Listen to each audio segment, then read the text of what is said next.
Please the court. In this appeal, I appear for the respondent. I'll explain why I'm on my feet in a minute.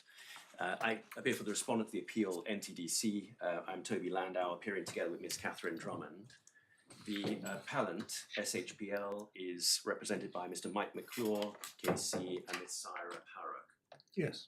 I'm on my feet because the first issue are the applications, which are all... This is the admission of Yes. various statements and documents. Yes, there are 6 documents. Right. Well, our attitude to that is that unless Mr. McClure wants to say something about it, that if anybody wants to refer to anything, they can refer to it, and we'll decide after we've understood what the documents are whether we're going to admit them. I'm grateful. Is that a way through? Very grateful. Yes, we have no objection to that. Right. So all you've had permission to do is to file a bundle. Whether anything in the bundle comes into the case or not will depend what we think of it. That's noted. My lord, can I just make sure that we had submitted a consolidated... You did, bundle? thank you very much. So the 3 applications and what lies behind them are all in the same place. Right, we have that. Yes, Mr. McClure. May it please the court, my lord, my lady, I appear for the appellant, Star Hydro Power Ltd. I appear with Miss Sarah Parrock, and as my learned friend just introduced, Mr. Landau and Miss Drummond for the respondent, the National Transmission and Dispatch Company, who we'll be referring to as NTDC. You will hear from both Miss Parrock and I during our submissions for the appellant this morning. Before I start, please may I just check that your lordships and your ladyship have all of the bundles. In addition to the applications bundle, there should be 6 other bundles. There's a core bundle, a supplementary bundle, and 4 authorities bundles. Yes, if we run on anything that we haven't got, we'll find out at the time, but we certainly have a lot of bundles, and speaking for myself, certainly I'm focused on the core and supplementary bundle. I'm grateful, my lord. For reading purposes. This is the appeal of... Before you embark upon it, what's the division of time? We have tentatively agreed that our submissions will run for around 2 hours this morning. Yes. Then my learned friend will have 2 hours and I'll have 30 minutes in reply. Good. That sounds practical. Thank you. Yes.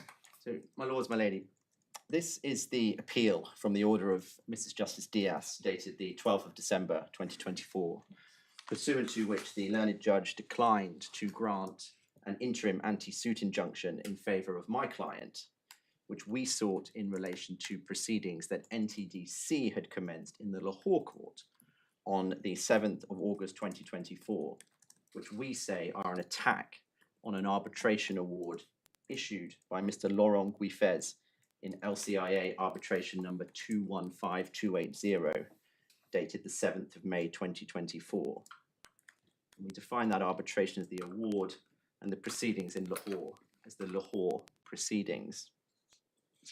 Now, as you will have picked up from the papers, Star Hydro and NTDC are parties to a power purchase agreement, the PPA, pursuant to which Star Hydro agreed to build and then operate a hydroelectric power plant in the Azad, Jammu and Kashmir region in Pakistan. The PPA is governed by Pakistan law, but in section 18.3 it contains an LCIA arbitration clause, with the arbitration to be located in Lahore unless the value in dispute is over $5 million, in which case either party can elect for the arbitration to be in London. And Star Hydro did so elect in this case, and there's no dispute that the underlying arbitration relevant to this appeal was seated in London, and thus is within the supervisory jurisdiction of the English courts. Now, both Star Hydro and NTDC are private limited companies incorporated in Pakistan. However, Star Hydro is an SPV set up to build and operate the hydroelectric complex, and it's ultimately owned by 2 Korean shareholders, Daewoo and K Water. NTDC is a power transmission company in Pakistan, which owns and manages part of Pakistan's electricity transmission network. and 88% of its shares are owned by the government of Pakistan. Now, the award is in your bundle. It's in Supplementary Bundle Tab 1. I won't turn to it now, but the dispositive part of the award is paragraph 514. And there, the sole arbitrator sets out 9 declarations that he labelled A to I. The first 8 declarations are all in favour of Star Hydro, including at A, a declaration that the sole arbitrator had jurisdiction to hear Star Hydro's claims, and at H, an order to pay Star Hydro's costs of the arbitration. And the final declaration at subparagraph I is a paragraph that's common to most arbitration awards, and it says that the sole arbitrator dismisses and denies all other claims and requests for relief, although without specifying expressly what they are. Now, in the run-up to this hearing, it's become apparent that there is a dispute between the parties about exactly what relief Star Hydro claimed in the arbitration, and specifically whether Star Hydro asked the sole arbitrator to award a new tariff or to make a declaration about how to interpret the already agreed tariff in Schedule 1 of the PPA. And this seems to be part of the reason why my learned friend has made the application to introduce new documents to the bundle from the underlying arbitration. Now, we're prepared to wait and see what he says about the documents, but so far as we are concerned, the arbitration record is clear that Star Hydro only ever sought from the sole arbitrator relief connected to the interpretation and application of the tariff as stated in Schedule 1 of the PPA. And they never asked the sole arbitrator to award a different or a new tariff. Now, specifically, we set out at paragraph 7 of our supplementary skeleton, which was quoting from paragraph 75 of the award, Star Hydro's requests for relief, which we say were granted subject to slight adjustments in the numbers. In round figures, what's the award worth, do you say? It's worth approximately $90 million US.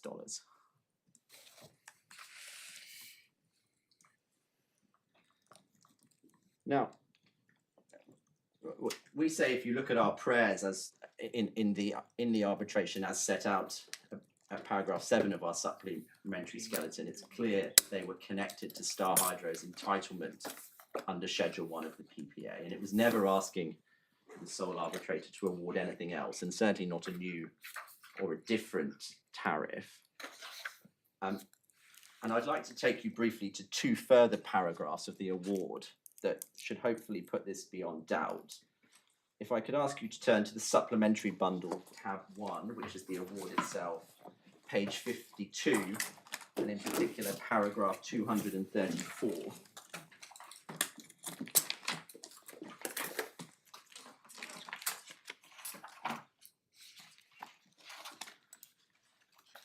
And here, this is the sole arbitrator summarising Star Hydro's position, being that NTDC has breached the PPA by failing to agree the mechanism for adjustment of the COD tariff set out in Schedule 1 and or failing to make payments in accordance with the adjustment. But for this breach, Star Hydro submits that it would be receiving the tariff payments to which it's entitled, which reflect the costs it invested into the project. And it claims that it's entitled to a declaration of the tariff at COD in accordance with Schedule 1. And then there's a similar paragraph at 476. If I could ask you to turn to that, it's on page 102.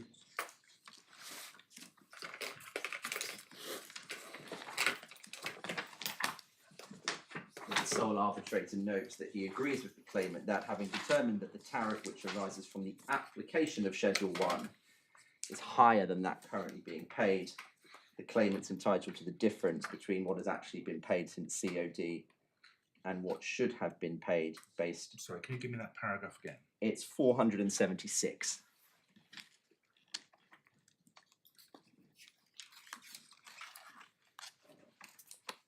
And indeed, in our submission, the crux of the issue in the arbitration was that NTDC was trying to avoid the application of the contractual terms in Schedule 1 of the PPA, but Star Hydro wanted to apply them, and the sole arbitrator agreed with Star Hydro and held NTDC to their contractual bargain. And one final paragraph of the award to take you to is paragraph 378, which is on page 81.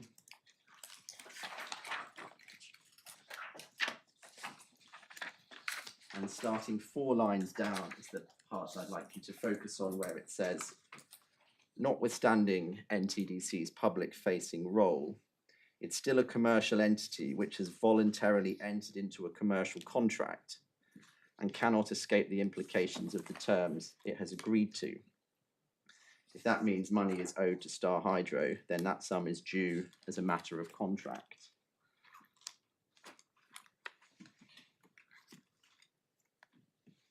So in our submission, it should be clear that Star Hydro was only ever claiming in the arbitration for the sole arbitrator to make declarations in relation to the interpretation of the contract, and there was never a claim for a new or different tariff to what is stated in Schedule 1 of the PPA. So paragraph 514, the dispositive, 514D, you say that is an award of damages, do you?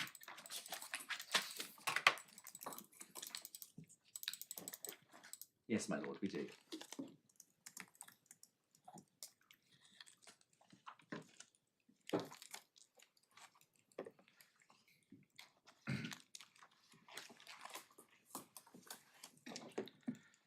Then, turning to the Lahore proceedings that we seek to injunct NTDC from proceeding with further, I'd ask you to turn to NTDC's application. That's tab 3 of the supplementary bundle. And in particular, I would direct you to the prayer in that application, which is page 21 of the document, page 131 of the bundle.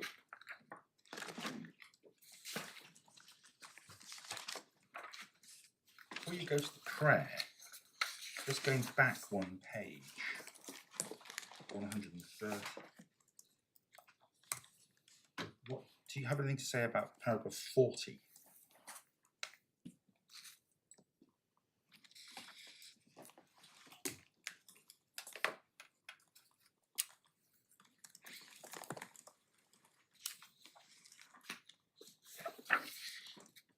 Two things to say. The first is that Star Hydro does challenge the jurisdiction of the Lahore court to hear the application in the Lahore proceedings, and has put in submissions to the Lahore court to challenge the jurisdiction. And we further say, as I will develop during the submission, that even if the Lahore court were to consider that it does have jurisdiction, NTDC invoking that jurisdiction is a breach of the arbitration agreement in the PPA. What does it mean by the reference? I mean the arbitral reference.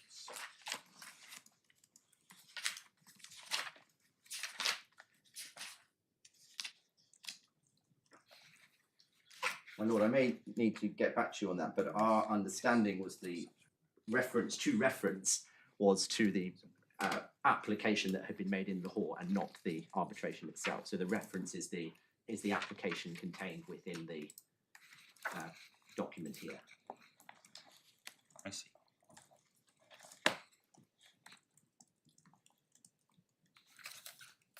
And so turning to the prayer, NTDC asked the Lahore court for 3 things. In A, they asked the Lahore court to recognise and enforce paragraph 514I of the award by holding, and that's the paragraph in the dispositive section that says the sole arbitrator dismisses and denies all other claims for relief. And as a result of that,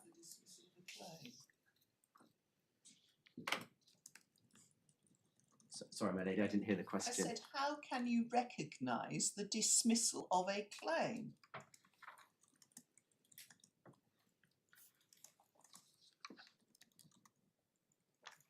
asking the court to recognise that the claim has been dismissed. How? By making a declaration that the claim has been dismissed? You don't need a declaration that the claim's been dismissed. The claim's been dismissed. I would agree with that, my lady. And Yes, it is a point in your favour. yes. I wasn't being hostile. I was just querying what on earth this is supposed to mean. You agree with it, but it's not a point you've taken, is it? No, it's not. It's not a specific point we've taken. No. You seem to accept that they can apply to recognise and enforce 514I. That's not quite right, my lord. We would say, in theory, they can apply to recognise and enforce parts of the award. As a point of principle, we don't quibble with that. But our submission is that they should not be permitted to do that in the way that they're doing it in the Lahore proceedings. It's our submission that the Lahore proceedings go well beyond an application for recognition and enforcement of discrete parts of the award.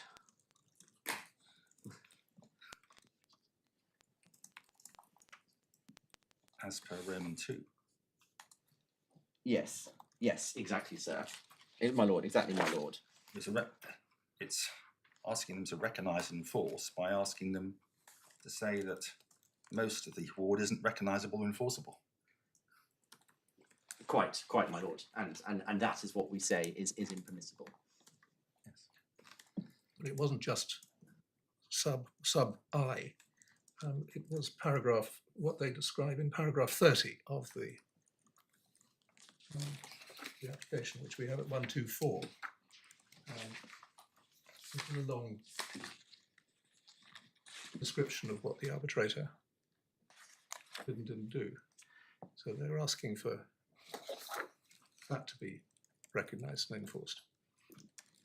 Yes, that's right, my lord. But the same complaint we have in relation to the submission holds true, that it is impermissible to use those parts, those selected parts, to try and invalidate and nullify the remainder.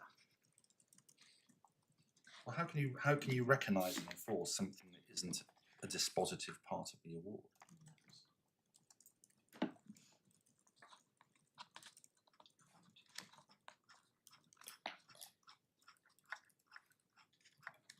I mean, you can have a dispute about what is the dispositive part of the award, but in this case, nobody's suggesting anything other than the part that's plainly identified as the dispositive part is such.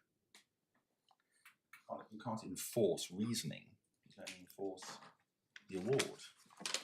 I understand the point taken by my learned friend is that you can enforce other parts of the award that's not contained in the dispositive.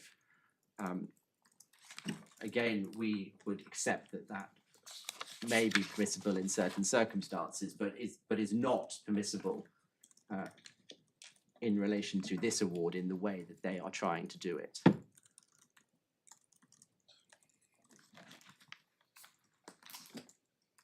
Well, I think the additional point that I'm making for consideration is that it's being said you should recognise and enforce this award as per paragraph 30. I appreciate they then go on to focus on sub I. Yes. But I'm thinking about whether it's an appropriate exercise to ask somebody to enforce an award as I describe it to be, and whether that's a legitimate concept. In our submission, it's not, and it's a point I plan to develop further this morning. I was just mentioning this because I don't want to simply view this with looking at sub I, but looking at what the rest of that prayer involves, which is something much wider. I mean, sub I may be singled out as being the way in, but the prayer is much wider, as I understand it. The prayer in the Lahore proceedings, yes, it is. Yes, my lord, yes, much that's wider. what we're looking at. Yes. Yes, all right, thank you. My lords, my lady, I think you have the point about A. B is a request for a declaration that no sums are due to Star Hydro, and C is a request asking respondent number one, or asking the court to find that respondent number one, so that's Star Hydro, be permanently restrained from taking any actions, including issuance and processing of invoices under the PPA, and the commencement of any proceedings recognising or enforcing a tariff different to the COD stage tariff. And pausing here, as I mentioned a moment ago, Star Hydro is domiciled in Pakistan. And so via the prayer here at C, should NTD succeed, it would be asking the Lahore court to restrain Star Hydro from taking any action, potentially anywhere in the world, in relation to the award. Now, the Lahore court has not yet ruled on the application. The next hearing is scheduled for the 16th of April. Star Hydro has applied this morning for the hearing to be adjourned pending the outcome of this appeal. And we ask this court for an interim anti-suit injunction to restrain NTDC from pursuing the Lahore proceedings. And we ask for that because in our respectful submission, we say that NTDC is in breach of the arbitration agreement at section 18.3 of the PPA, and specifically the ancillary agreement that forms part of that arbitration agreement, which requires any challenges or attacks to an award to be those permitted by English law and only made in the English courts, given that the underlying arbitration between the parties was seated in London. NTDC opposes the application, and in summary, they say that because the Lahore proceedings have been commenced under the New York Convention, seeking partial enforcement, that the English court has no power to grant an anti-suit injunction. And so ultimately the question at the heart of this appeal is whether the English courts have the power to issue an anti-suit injunction in circumstances where the proceedings commenced in a foreign jurisdiction are labelled as being brought under the New York Convention. Now I'll turn to the grounds of appeal and why we say the judge below was wrong in a moment. But first I'll summarise briefly what's agreed, because there is quite a bit of common ground. We're agreed, first of all, that the English court has the power to issue an anti-suit injunction in support of arbitration under section 37(1) of the Senior Courts Act, where it's just and convenient to do so. And we are agreed also that where foreign court proceedings are brought in breach of an agreement to arbitrate, the court will generally grant an anti-suit injunction to prevent any further breach unless there are strong reasons not to do so. And those are the principles from the Angelic Grace, which were recently restated in this court by Lord Justice Mayles at paragraph 81 of his judgment in Unicredit v. Rushchem. I won't turn it up, but the bundle reference, so you have it, is Authorities Bundle 3, tab 27, pages 828 and 829. And Mrs. Justice Diaz below confirmed these principles also at paragraph 2 of her judgment. And we're also agreed that where London, or anywhere in England and Wales, is chosen as the seat of the arbitration, that English law is the curial law, and therefore the only permissible challenges to the award are those available under the Arbitration Act 1996. And the authority for that is the decision of this court in C against D. And I'd ask you briefly to turn to that, please. It's Authorities Bundle 1, tab 10. And as you're turning it up, and before I direct you to a paragraph, that case concerned a dispute under the Bermuda Form Insurance Contract, which was subject to New York law, but provided for disputes to be resolved by arbitration seated in London. The arbitrators found in favour of the claimant, but the defendant alleged that the tribunal's findings constituted a manifest disregard of New York law. And the defendant had further intimated an intention to apply to a federal court in the US to make a claim to vacate the award, which it was accepted in both the High Court and the Court of Appeal was permitted under the US federal arbitration law. But while that was accepted, the question for the English court was whether the defendant was entitled to exercise that statutory right to challenge the award in the US, given that it was an English-seated arbitration, and that the court at both instances concluded that the defendant could not pursue that right, and that by signing up to an English-seated arbitration, they had agreed to limit their rights only to make challenges to awards that were available to them as a matter of English law. So the paragraph I would like to direct you to is paragraph 17 in the judgment of Lord Justice Longmore, page 246.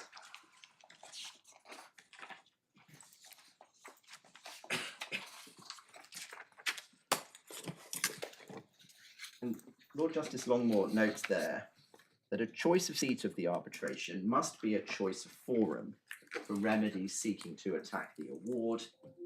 And then he goes on to quote from Mr. Justice Coleman in A against B that an agreement to the seat of the arbitration is analogous to an exclusive jurisdiction clause, and that any claim for a remedy going to the existence or scope of an arbitrator's jurisdiction or as to the validity of an existing interim or final award is agreed only to be made in the courts of the place designated as the seat.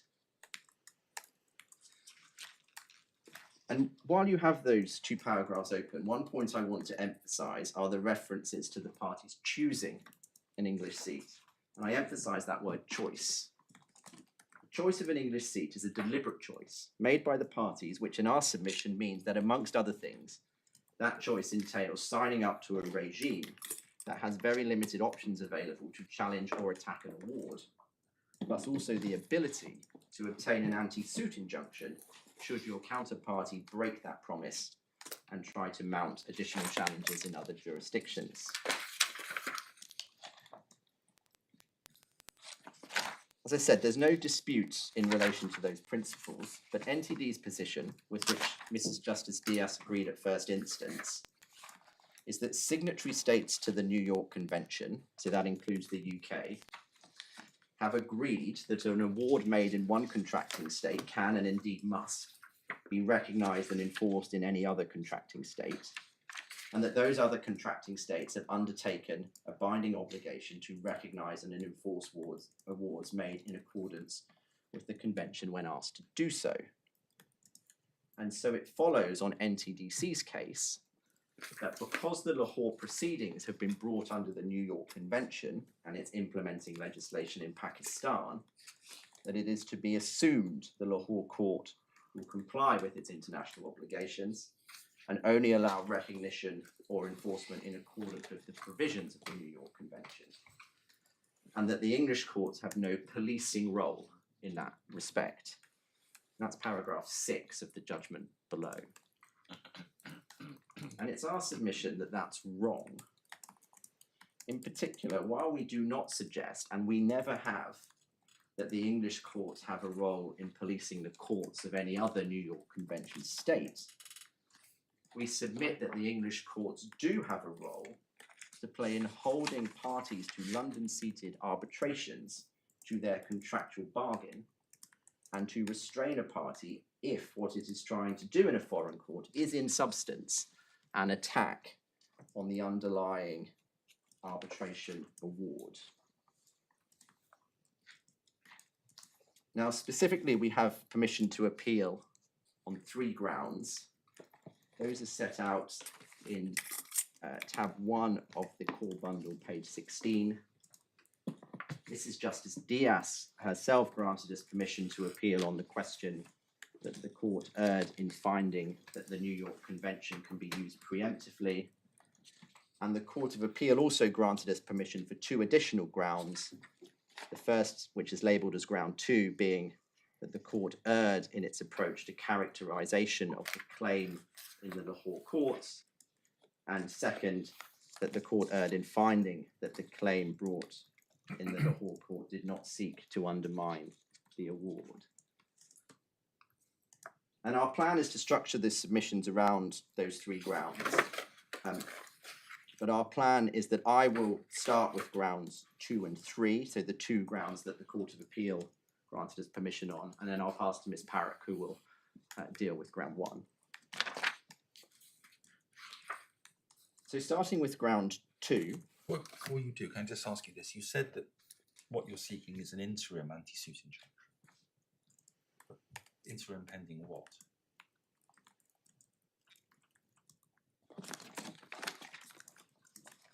we're seeking an interim anti-suit injunction on the basis that this appeal is an appeal of the decision below, where we were also seeking an interim anti-suit Because you issued injunction. an application, Yes. but you issued an arbitration claim form, Part 8 claim. There's no distinction in the relief sought, is there, in effect, between the interim and the final? No, that's right, my lord. The reason for asking only for an interim was given where we were at first instance, that we were moving quickly, and we didn't want there to be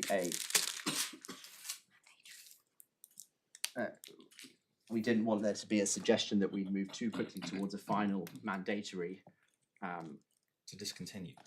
yes.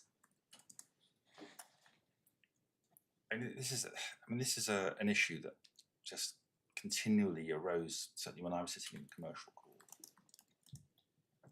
The distinction between the interim and final injunction. Where you've got a Part 8 claim form, I'm really not sure what the purpose of an interim injunction is. Nobody's going to argue it's any different on a.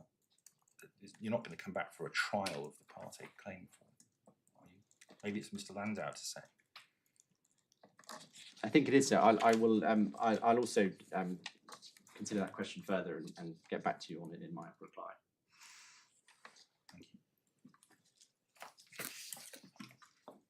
Now, as I said, NTDC's position is that the English court has no power to issue an anti-suit injunction in relation to foreign proceedings. Excuse me a moment, could I just, so well, interim is to do with just freezing the foreign proceedings. A final is discontinue, or is it not necessarily like that? Well, it would be the difference between an interim injunction pending the trial of the Part 8 claim, Yes.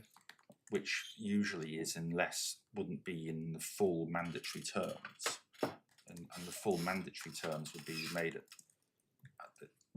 by way of a final injunction. But the final injunction would be for the discontinuance of the foreign proceedings, would they? Whereas you're more likely to be asking in an interim stage for simply not to do anything with them. Is that how it Yes, in my lord, practice yes. works out? Yes. Right, so as my lord says, it may be same difference, but that's helpful to me at least to understand.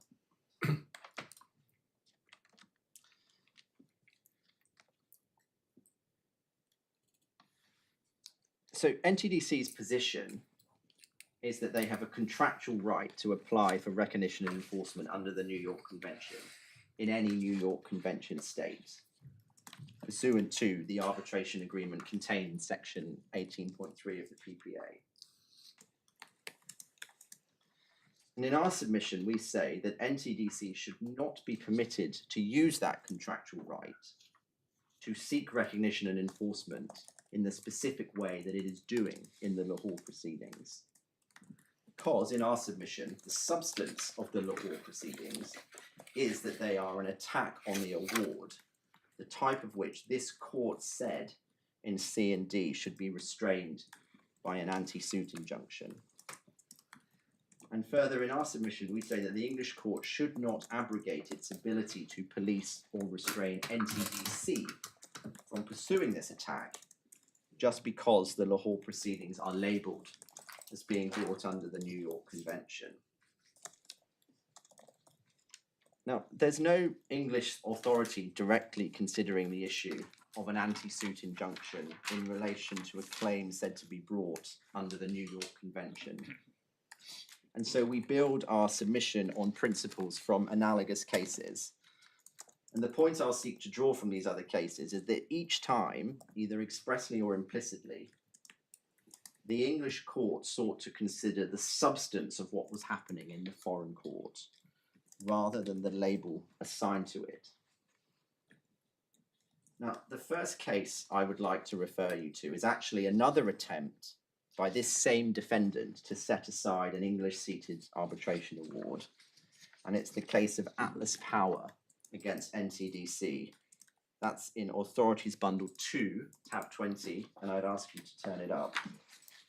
As we're turning it up, I'd just like to note it's a decision of Mr. Justice Phillips, as you were then, my lord, at first instance. And I pause here to acknowledge that when we referred to that case at paragraph 36 of our supplementary skeleton, we did not acknowledge your elevation to the Court of Appeal in our written submission, and for that, my lord, I apologise. Now, as you're turning up the case, similar facts to this case, Atlas Power and other international power producers, who are defined in the judgment as IPPs, had obtained arbitration awards in their favour against NTDC, arising out of disputes under PPAs that were also governed by Pakistan law and contained a similar arbitration clause to the one in this dispute, which provided for LCIA arbitration in London at the election of either party once the value of dispute was over a certain threshold. And like in our case, NTDC filed a claim to the Lahore court seeking an order that the partial final award in that case be declared null and void. And additionally, in that case, NTDC also asked the Lahore court to set aside the award.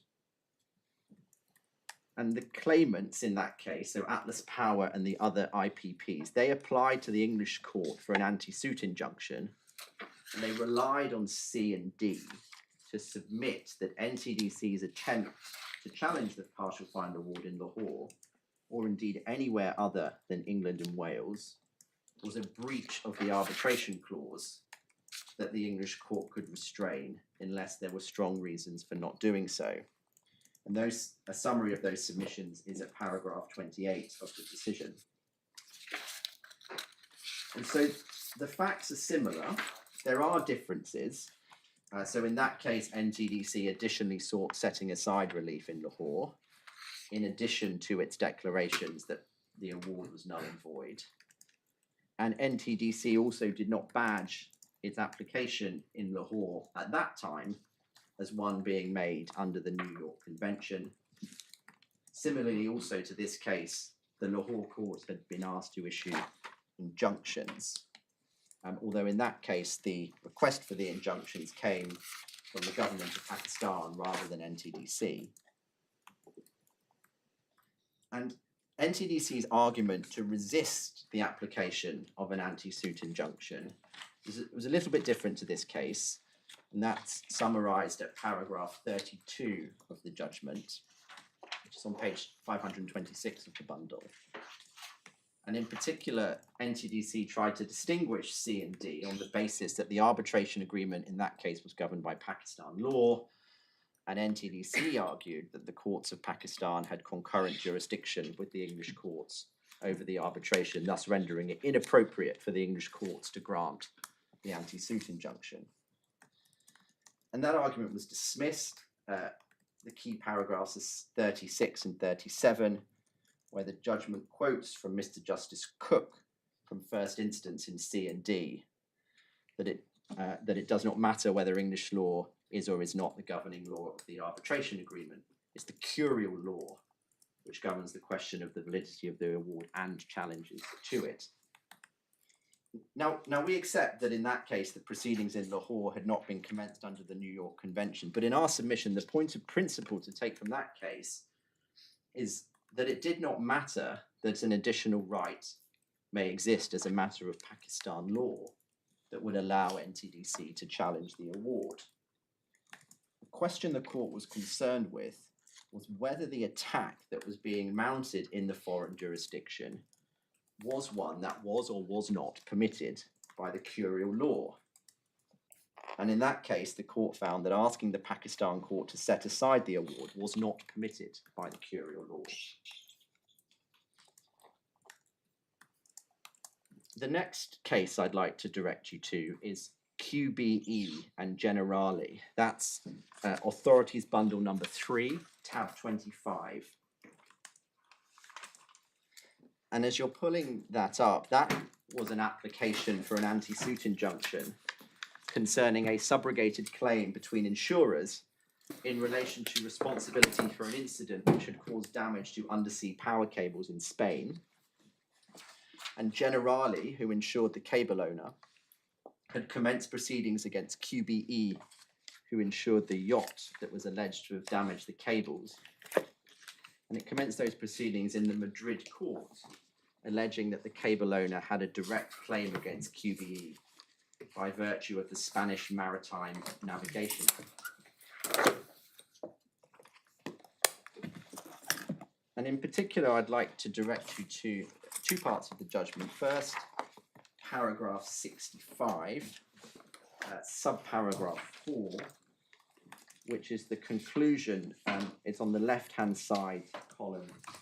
Sorry, paragraph 65, which is on page 773 of the bundle. Paragraph 65, subparagraph 4. Mr. Justice Foxton finds that the claims were, even though the claims were badged as tortious claims under the Spanish Maritime Navigation Act, they were in substance contractual in nature. And for my submission, the important point is how Mr. Justice Foxton reached that conclusion. And if I could direct you to paragraph 23 of the judgment, that's page 764 of the bundle. It's the right-hand column, the first full paragraph. Now that section is headed "Where are principles applicable to quasi-contractual ASIs?" The difference between contractual and quasi-contractual ASIs is immaterial for present purposes. The key thing for my submission is paragraph 23. Mr. Justice Foxton notes that it's necessary to classify the right being asserted in the non-contractual forum by reference to the English conflicts of law principles. And then at 25, down the page, he sets out the approach following Mr. Justice Hamlin from the High Court in the Prestige, where at number Roman numeral 2, he says this approach involves ascertaining the nature of the claim as a matter of substance, which involved a consideration of the nature of the right as a matter of the relevant foreign law and its characterization, applying English law conflicts of law rules. And in our submission, that's what we asked the court to do in this case, and why we say the judge below was wrong. The nature of the claim in the foreign proceeding should be assessed applying the English conflict of law rules. And it matters not, or it should matter not, that it is labelled as one being pursued under the New York Convention. What matters is looking at the character of what is being done. And in our submission, that is an attack on the award. There are other authorities supporting this position. I won't take you to them now. We refer to them at paragraph 45 of our permission skeleton. There's the Thorough Transport Mutual Insurance and Prestige number 2, both quoting from the Court of Appeal in Macmillan v. Bishopsgate. The reference for Macmillan v. Bishopsgate is Authorities Bundle number 1, tab 2, and page 16 in particular, the dicta of Lord Justice Auld, paragraph 407, lines B to D. Which one is prestige number 2? There are so many prestiges. It's the same one as we just quoted from. Prestige number 2 is the same point is made in both the High Court and the Court of Appeal judgment. So it's in Authorities Bundle 2, tab 15 and tab 16.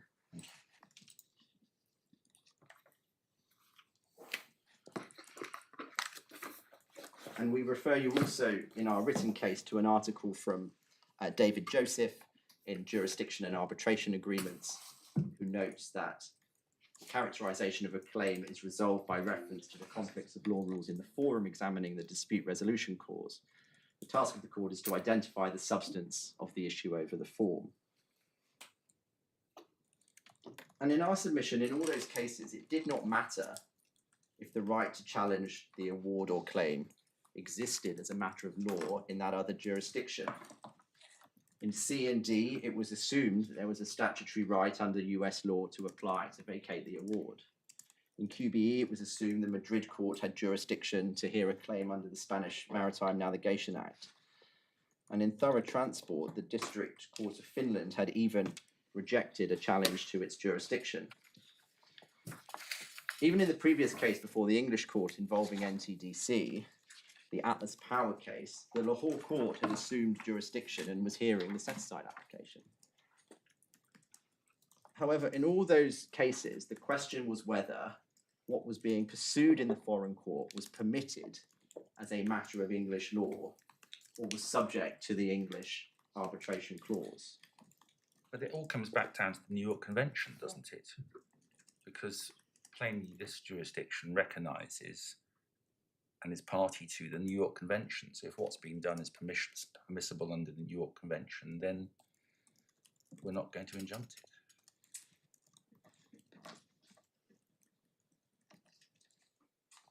We would agree with that, my lord, but we would say that it is your job to determine whether or not what is being done is permissible under the New York Convention. But that's why it's slightly strange that we haven't started with the New York Convention, because that's the foundation of your whole argument. Because if this is a proper claim under the New York Convention in Pakistan, then it seems to me we wouldn't injunct it. Would we?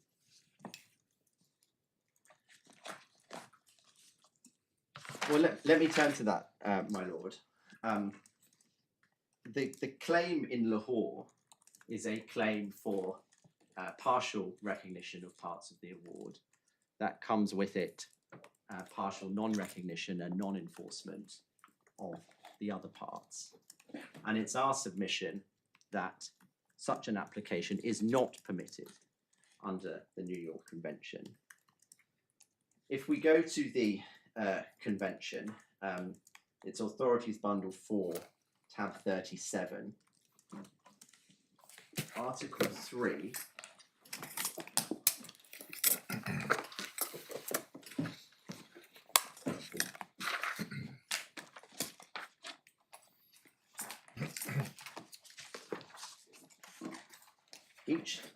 Each contracting state shall recognise arbitral awards as binding and enforce them in accordance with the rules of procedure in the territory where the award is relied upon. Now, we accept that power in Article 3 can be read as allowing partial recognition and partial enforcement. However, in our submission, it is only a power to recognise awards in whole or in part. It is not a power to change or nullify parts of an award, and it is certainly not a power to injunct a party from taking further action in relation to the award. It's just not there as a matter of language. Well, it would undermine the whole nature of the convention, wouldn't it? Quite, my lord, yes. There is one reference to partial enforcement in the convention. I should take you to that briefly. That's in Article 5.1c. And that says that it's a defence to you can raise as a defence to enforcement that an award deals with a difference not contemplated by or not falling within the terms of the submission to arbitration, or it contains decisions on matters beyond the scope of the submission to arbitration. If then decisions on matters submitted to arbitration can be separated from those not so submitted, that part of the award which contains decisions on matters submitted may be recognised and enforced. And so it's our submission, and it's one that are developed by reference to the English authorities and the textbooks, and indeed some other authorities from other New York Convention states, that the power for partial recognition is only possible if the part seeking to be recognised or enforced can be separated from other parts of the award. It's very different to a power to use one allegedly inconsistent statement to change or nullify other parts of the award. Now, before I go to the cases, I must acknowledge, or I must record for the record that we do not accept that the award issued in this case is inconsistent. And in our submission, it's perfectly possible to read together paragraph 377 of the award with the other parts of the award, including the dispositive. And we explain our reasons for that at paragraph 6 to 13 of our supplementary skeleton. But for present purposes and for this part of my submission, we can assume that there is an inconsistency, because it's our submission that if there is an inconsistency, NTDC should not be permitted to address that inconsistency in the way it is trying to do so in the Lahore court. So turning to the English law position, and as I said, my submission is that under the characterization case law, the task is to assess whether this is permitted as a matter of English law. What is the remedy of somebody complaining of an inconsistency in the award? The remedy is to make an application under the Arbitration Act to this court or to the arbitral tribunal within the confines of the rules. An application for clarification. Yeah, so there's two remedies available to NTDC. Well, there were two remedies available. The first is section 57(3) of the Arbitration Act. That gives the tribunal the power to correct any clerical mistakes or to remove any ambiguity. And there is a similar power codified in Article 27 of the LCIA rules.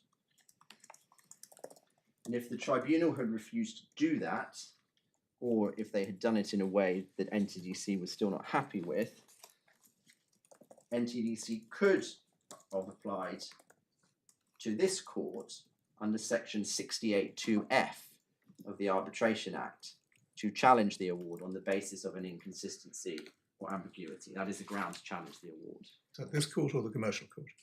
Apologies, my lord, the commercial court, the English court.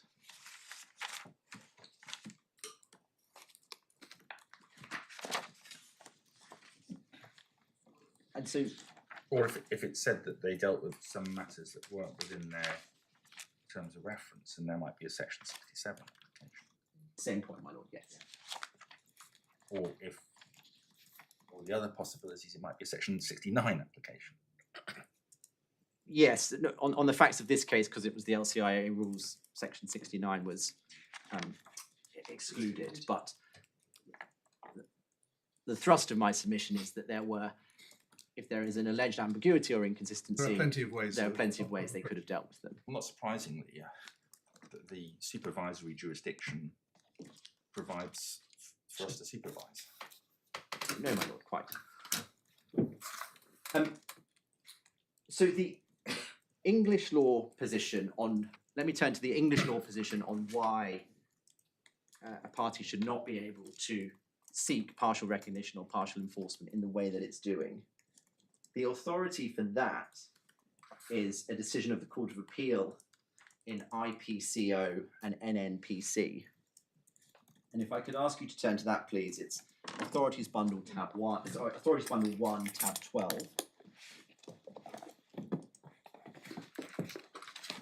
And it's a case relied on by NTDC to say partial recognition is allowed. We don't dispute that point in principle. But it is our submission that that case supports my submission, which is that English law does not allow partial recognition and enforcement to be used in the way NTDC is trying to do so in the Lahore proceedings. Just to take you into your cause, but haven't we first got to look at the convention to see how that deals with the issue? Well, So I consider that I've taken you to the convention. Article 3 is the bit that gives contracting states the power to recognise as binding and enforce awards. Yes. There's nothing expressly in that that says that you can have partial recognition and partial enforcement. But we do accept, by reference to some of the commentaries, that you can read that as allowing partial recognition and partial enforcement. My submission is that what you cannot do is use partial recognition and partial enforcement to then go on and seek partial non-recognition and non-enforcement or an Yes. injunction. But then you need to look at Article 5 in that regard, don't you?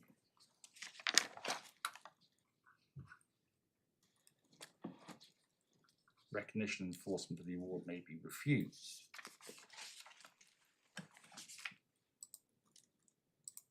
So that's it's Article 5 that deals with the opposite of recognition and enforcement, isn't it? Yes, sir. And our submission on Article 5 is that the points that are raised there, that recognition and enforcement may be refused, Article 5.1 is restricted by the language that says those points can only be raised at the request of the party against whom enforcement is invoked. Yes, precisely. Exactly. Yes. That's the point. And so it's not. So in other words, what the convention is doing is it says, here's an arbitrate. All contracting states respect and enforce in arbitration.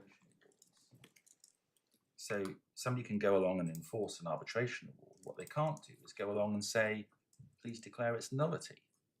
And they can't do that even if they are asserting that part of it is valid, because it is only the party against whom it is invoked, i.e. under Article 3, that the court, at their request, the court can determine that it shouldn't be recognised or enforced.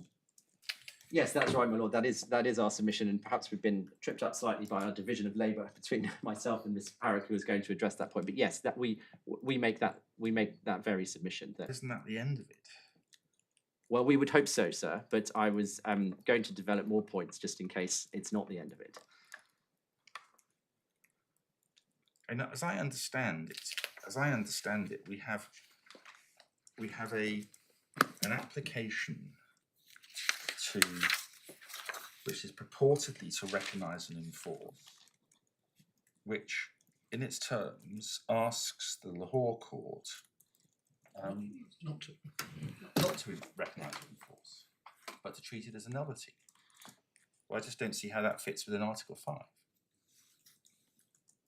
And so it's not within the New York Convention. Isn't that the end of it?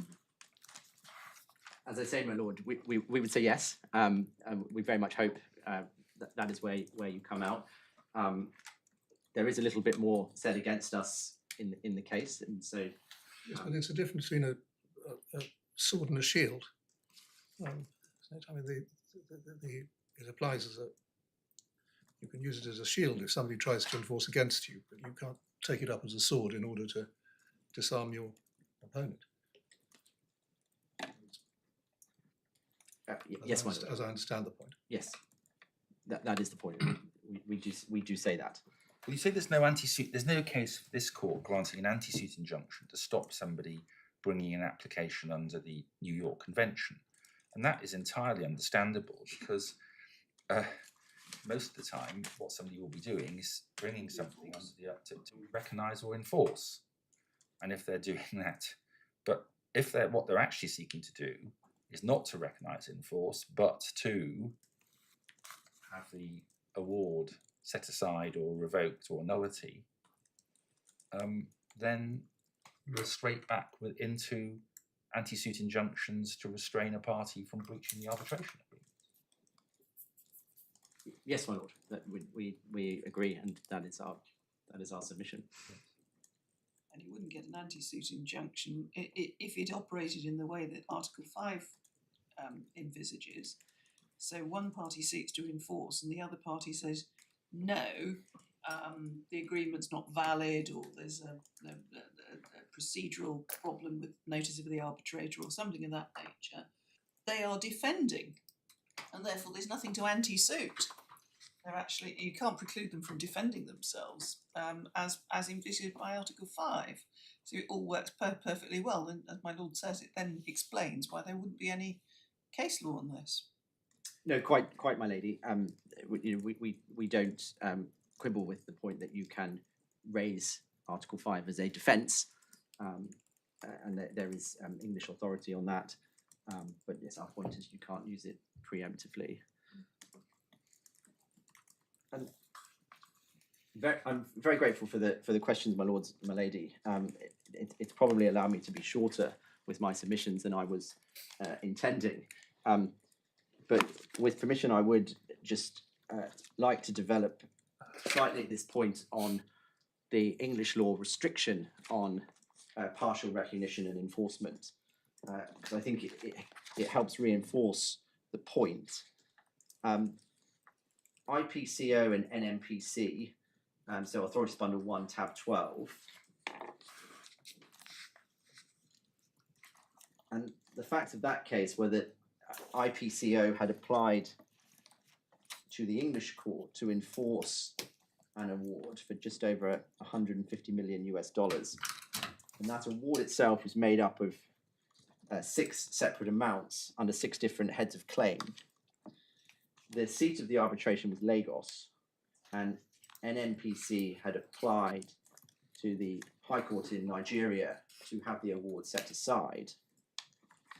And on the enforcement application in England, Mr. Justice Tomlinson gave judgment for 2 of the 6 heads of claim on the basis that one head was not challenged by NNPC in the set aside, and he concluded also that NNPC had no realistic prospect of challenging the other. And on appeal, NNPC argued that the judge did not have jurisdiction to enforce only part of the award.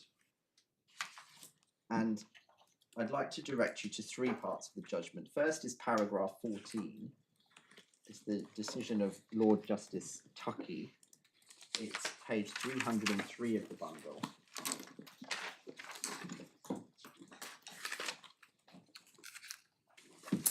And Lord Justice Tuckey says there that the purpose of the convention is to ensure effective and speedy enforcement. An all or nothing approach to the enforcement of an award is inconsistent with this and unnecessarily technical. He can see no objection in principle to enforcement of part, provided the part to be enforced can be ascertained from the face. And it's the bit after the and that's important for my submission, judgment can be given in the same terms as the award. And the point I'm confident my lords and my lady have it already is that on NTDC's own case, it's not for judgment to be given in the same terms as the award. It's for judgment to be given altering the award. Similar dicta at paragraph. Well, what they want is for it to say that the arbitrator didn't have jurisdiction. Yes. So they are challenging the jurisdiction of the arbitrator. Yes, it's quite different to partial. It's quite different to partial enforcement. What's the Section 67 application? Yes, my lord.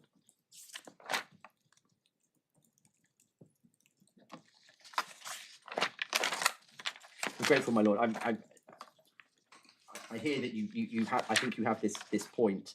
I'll just give you a couple more references. The position is the same in Hong Kong.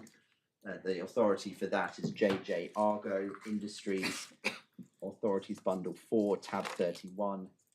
The decision of Mr. Justice Kaplan at page 398, which is page 953 of the bundle. And a similar position also in Singapore, PT First Media v Astro, Authorities Bundle 4, tab 32, paragraph 227, page 1014 of the bundle. All authorities saying that partial enforcement is only permitted if you can separate out the part that you wish to enforce.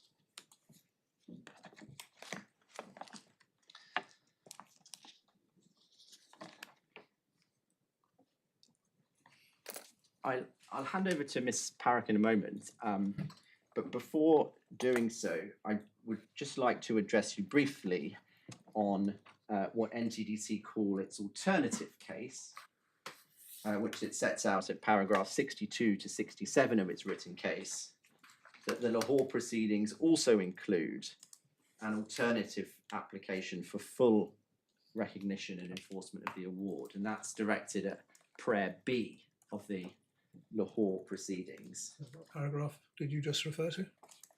It's paragraph 62 to Thank you. 67 of my learned friend's written case, and it's connected to prayer B in the Lahore proceedings. Thank you. And that's It's called point 5. Yes, my lord.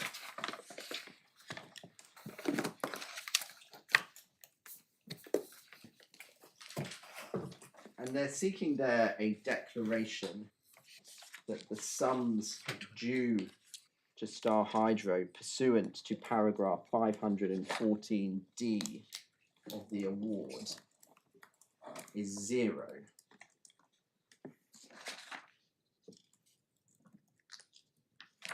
That's the damages paragraph. Yes, my lord. The first thing to say is the way that's described in paragraph 62 to 67 of my learned friend's written case is that in its alternative application for full recognition and enforcement, we don't accept that on the face of the Lahore prayer, because the Lahore prayer is asking for a declaration that the sums due to Star Hydro are 0. So a declaration that the sums due are 0 is quite different to an application for full enforcement.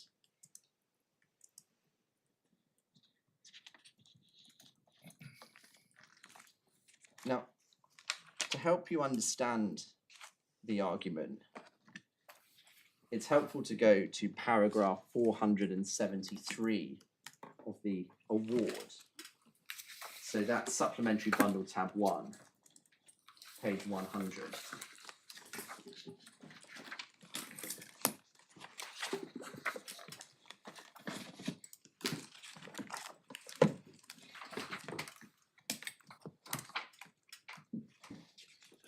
Just intervene for a moment to ask, are you obtaining a transcript today?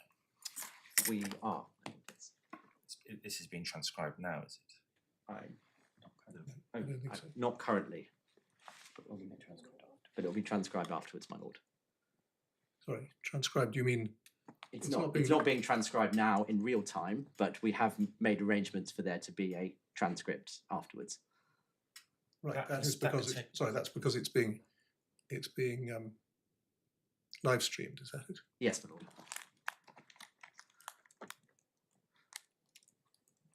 Just that you want a judgment very quickly. Don't you? Yes, I'll take instructions on how quickly we can get the transcript. Yes, thank you. I'll get back to you on the timings, my lord. I don't want to hold anybody up, but I'd like to just reflect on the business of making one's own transcripts from live streaming. I'm not sure that that's something that we necessarily encourage. Normally, if a transcript of a hearing is being asked for, the court is asked to approve that beforehand, and I'm not aware that that's happened.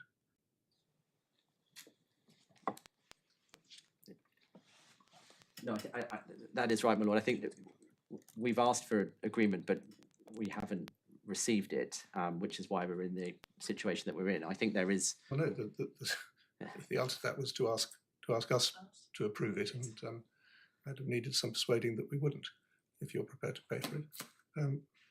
Anyhow, listen, where have we got to here? Because I mean, are you wanting to dive deeper into the proposition that an application for a declaration that damages are 0 is not in truth an application for recognition and enforcement, but rather an application to not recognise and enforce? Because if you want to dive deeper into that, I'm not sure that I'm personally going to be helped. I was, my lord, but I will take the direction from. Well, your question there. you get a right of reply, Yes, my lord. but I don't speak for every member of the court, but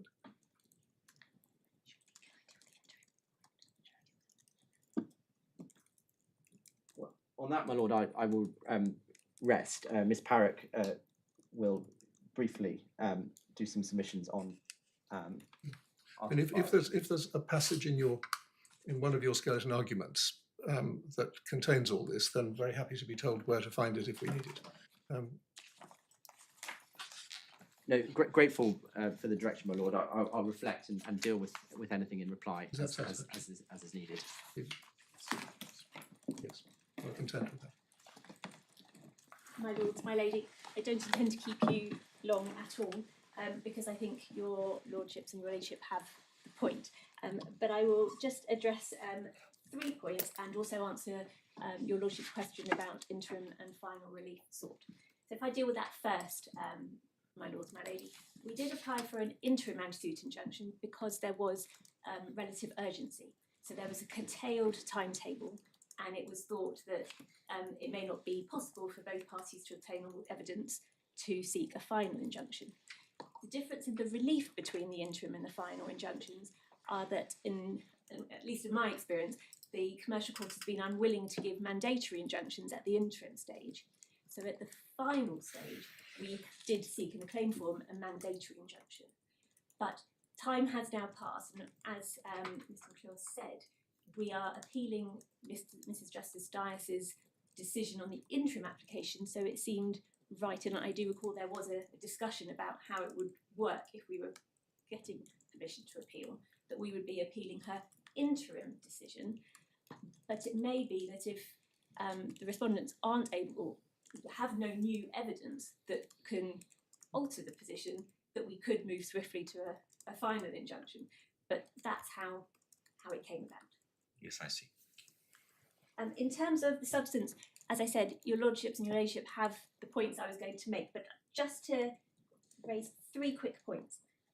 The first is that in Mrs. Justice Dias's judgment, at paragraph 6, and that is at the core bundle, tab 5,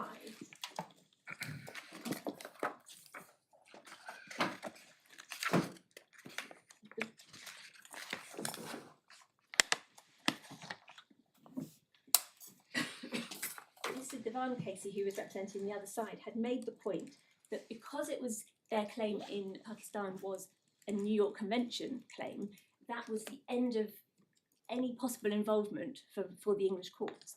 And at paragraph 6, Mrs. Justice Dias took that point and agreed with it, and said that because, starting with allocation of jurisdiction, I agree with Mr. Devan that the parties to the New York Convention necessarily agreed that an award made in one contracting state can indeed must be recognised and enforced, and that those other contracting states have undertaken a binding obligation to recognise and enforce awards made in accordance with the Convention when asked to do so.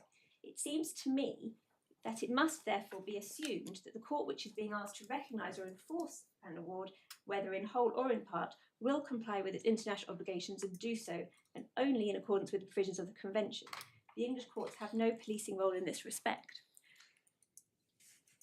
Therefore, my lords, my ladyship, our approach was that there was a way that the English court could consider this application, and it is to strip away the label of the New York Convention and to look at the substance of the case, hence the cases on characterisation. But it is that hurdle that we had to overcome, which is why characterisation was considered the route. But if it is your lordships and your ladyships' approach that even though it is labelled a New York Convention, you are entitled to look at what they are doing, then that also, we would say, is the end of the point. But either way, it should be looked at as a matter of English conflicts of law rules. But that was a decision of the court which we have to overcome. Well, the suggestion seems to be that if there is an award in this case, an English arbitration, the losing party can go to any jurisdiction anywhere in the world where it thinks it might be able to get a positive outcome and ask that court to, quotes, enforce, say, a costs order.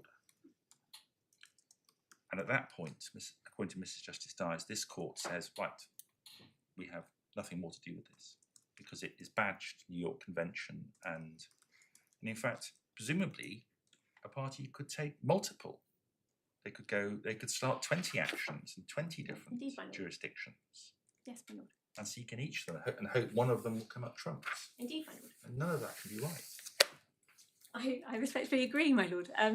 That is precisely the point. But it was finding a mechanism by which the English court was able to reach that conclusion.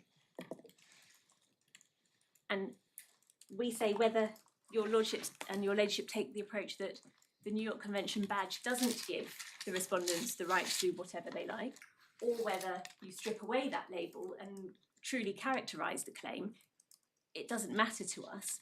But the point is, a party should not be able to, and we would say, abuse the New York Convention in this way. Was there magic to the New York Convention? You can look at proceedings and see to what extent they are proceedings under the New York Convention.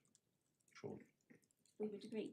And I'm trying to work out in my mind what the most helpful order in which a judge should address the questions, because blessed with almost total ignorance of this particular field, I would start off by understanding what had happened in the arbitration and what the effect of the arbitration was, before then going on to see what had happened afterwards. That's both chronological and it seems to me to be conceptually appropriate.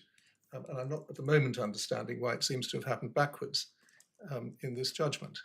I mean, it's almost as if the clock started in Lahore. It didn't. It started in London. And isn't it more appropriate to reason matters forward in that way, or does it not matter? Or is there some other better answer?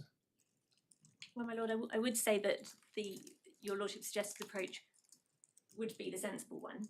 And I must say that I can't quite remember which way I put it to Mrs. Justice Dyers, but certainly our approach has always been that this is a London-seated arbitration. The outcome is we won, and we've chosen so far not to enforce in Pakistan, and yet we are faced with this application in Pakistan which has been Yes, but my point is not so much who won or who lost and so forth, but in order to understand what it's all about, you look to the arbitration. Yes, indeed.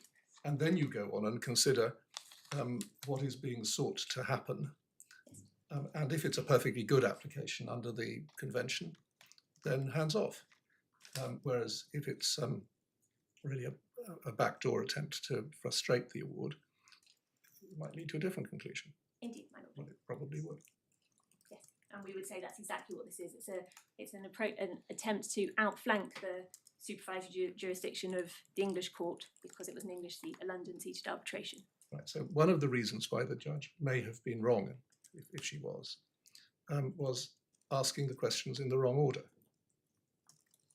Yes, and I would add to that, my lord, that it seemed to be in the paragraph I took you to, there was an automatic allocation of jurisdiction to the Pakistani court. That is where. Yes, I mean, to start with considering jurisdiction under the convention would, in some ways, seem to be begging the question that the court has got to answer. Indeed,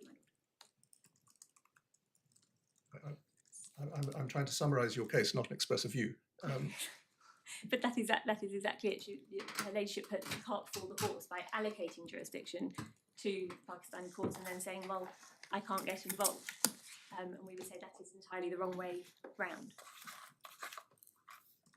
So your lordships have the point about the label. And so my final point is, it's in response to a point raised by the respondents, is that they say at paragraph 59 of their skeleton argument that the court themselves, so in this case the Lahore court, can preemptively raise Article 5 defences to refuse recognition or enforcement.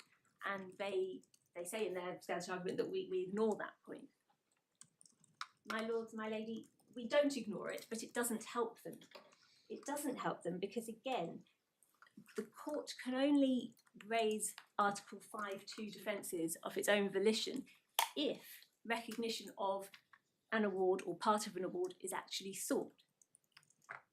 In this case, as you've seen, Mr. McClure took you to the prayer, the part that the respondents are trying to say is null, there's no application for recognition of that part.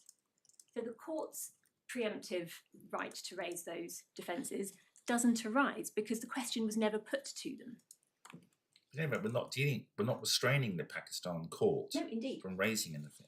No, indeed. Just want an injunction against in personam injunction, as an anti-suit injunction always is. Entirely. Restrain these parties claiming that relief. Exactly. And it is the focus of an anti-suit injunction, as your lordships and your ladyship is aware, is the respondents and the respondents' action. There's no question of telling the Pakistani court what they can and can't do. But it was a point raised against us that in any event the court could raise these points preemptively. So presumably the next step is why can't a party? But the simple point is the Pakistani court can only raise these points preemptively, and another party doesn't have to raise them if recognition and enforcement of that part of the award is actually sought. And in this case, it hasn't been. Well, then it's not preemptive. I mean, the one of the parties goes to enforce, and the party against whom it is to be enforced, let's say, doesn't get involved, but the court where you're seeking to enforce it says, well, hang on, this is all contrary to our public policy. So they have the right then to say, well, we're not going to enforce it, even if the other contracting party isn't getting involved in the litigation. But there's still got to be an enforcement application to start with. Indeed. That's what Article 5 says. Indeed, my lady. Unless I can be of any further assistance, those are... Did you cover all your 3 points? Because you covered one, and you covered what you said was your final point, but I wasn't quite sure what point Oh, two was. I apologise. My second point was going to be about the labelling. Oh, the labelling. But, I there is on one. Okay. and your lordships and your ladyship indicated to me that you had the point, so I skipped over it. Thank you very much, Ms. Barrow. Thank you. Yes, Mr. Lander. May it please the court. Can I indicate my intended course? I'm going to cover all the points that have been raised, but I'm going to wish to do so in a particular order, and I just want to give you that order so you know where I'm headed. My submissions are in 3 stages. Firstly, it is important, in fact it now seems critical, to step back first of all, contrary to what my lord has indicated, and first begin with the New York Convention in order to understand the lie of the land, because there are particular kinds of jurisdiction that are in play, and it's critical to understand what they are, as between supervising court and New York Convention court. So if you would give me that indulgence. Of course. Then, secondly, having done that, I will then move to what are the findings of which we are seeking recognition and enforcement in Pakistan. That is the genesis and the nature of our application in Pakistan. And I'm not going to steal my thunder now, but I just want to put your minds at rest by saying I will then address you on the fact that there are res judicata findings throughout the award which we are entitled to seek recognition and enforcement of. The fact that there is no objection whatsoever to seeking recognition and enforcement of a negative declaration, any res judicata finding, and it does not have to be in a dispositive because arbitrators around the world draft their award differently. It's not an English constraint, there's no English principle to say that a res judicata finding is only one that's in a dispositive. It can be anywhere in the award as long as it's a dispositive finding itself in nature. And I'll show you authority on that. I'm just giving you some headlines so you know where I'm headed. That's number 2. Yeah, and the third one then is just look a little bit more closely at the actual relief we're seeking in Pakistan to show that it's not as it has been characterized. Could you, before you embark upon Yes. this, just for me, help me this way. We were told earlier on that the net effect of the London arbitration was to entitle the appellants to something like $90 million US. The number doesn't matter. Yeah, I have to take instructions. We don't agree with that number. Right. Well, let's yeah. suppose, it doesn't matter if it's 50 or 150 or Yes. something else, Yes. but just a sum of money, a large sum of money. Yeah, we disagree with that. Right. But you disagree with the amount, or you disagree that they're entitled to anything? Actually, our case is they're not entitled to anything. and I'll explain that. But the arbitrator said they were not entitled to anything. Yes, well, the arbitrator didn't quantify. That's a critical point. The arbitrator refused to do a quantification of what, if anything, was owing. And that's why the actual prayer in his last part of his award says the delta, but he doesn't quantify that delta. So that delta calculation is to be done. It can only be done by Yes. enforcing. But I think court. before we consider the submissions, it's useful if we can understand what the jumping off point is. Their jumping off point is that they're owed X million US dollars. Yes, What's your jumping off point? they're not owed. Actually, our jumping off point, although it will have to be quantified by the court, is that they're not owed anything because the delta is actually zero. So that's not taking away from the arbitrator's findings about the delta for this purpose, but it's actually the calculation of the delta. And that turns on a number of complexities, including an indexation issue, which will have to be resolved. Well, I'd understood when I was reading the award that there was some maths to be done, There's maths to be done. but there was an award of a sum under D. But it's not quantified. No, an unquantified sum, but Yeah. that doesn't equal zero. Well, in our submission, that it all depends. In fact, I'll take there's a part where I think he says, we'll try and find it, where he says, if any. But there's a formula, and that formula is to be Yes. Well, I thought in reading the report that he said that on my calculation, they're owed this. You've actually paid that. And there needs to be a calculation as to what the correct perception of the difference is. So perhaps I can come back to you on the detail of that, because Yes, but I'm not really very happy embarking upon this before we understand what underlies your submission. If your submission is that the true effect of the London award is that you were obliged to pay zero, and that that's what it says, then as far as I'm concerned, I'd like to understand how you could get to that. But my lord, there are two elements to the award. One element is a declaration of a tariff amount, Yes. and that's for the future. And then a second element is for the past, because what was claimed by Malone Fred's client Yes, was that's damages D. to the date of the award. So That's- those are the two elements. Yes. And what what I'm going to develop, which was going to be the second part of my submission, was what was actually claimed by the other side was for a COD tariff for the future. And what the tribunal refused to do was grant that. That was not granted, and there were res judicata findings made that the tribunal couldn't do that. All that could be done was that he could declare what he thought the contract meant, which would then give a negotiating position with the authorities of Pakistan with respect to the tariff going forward.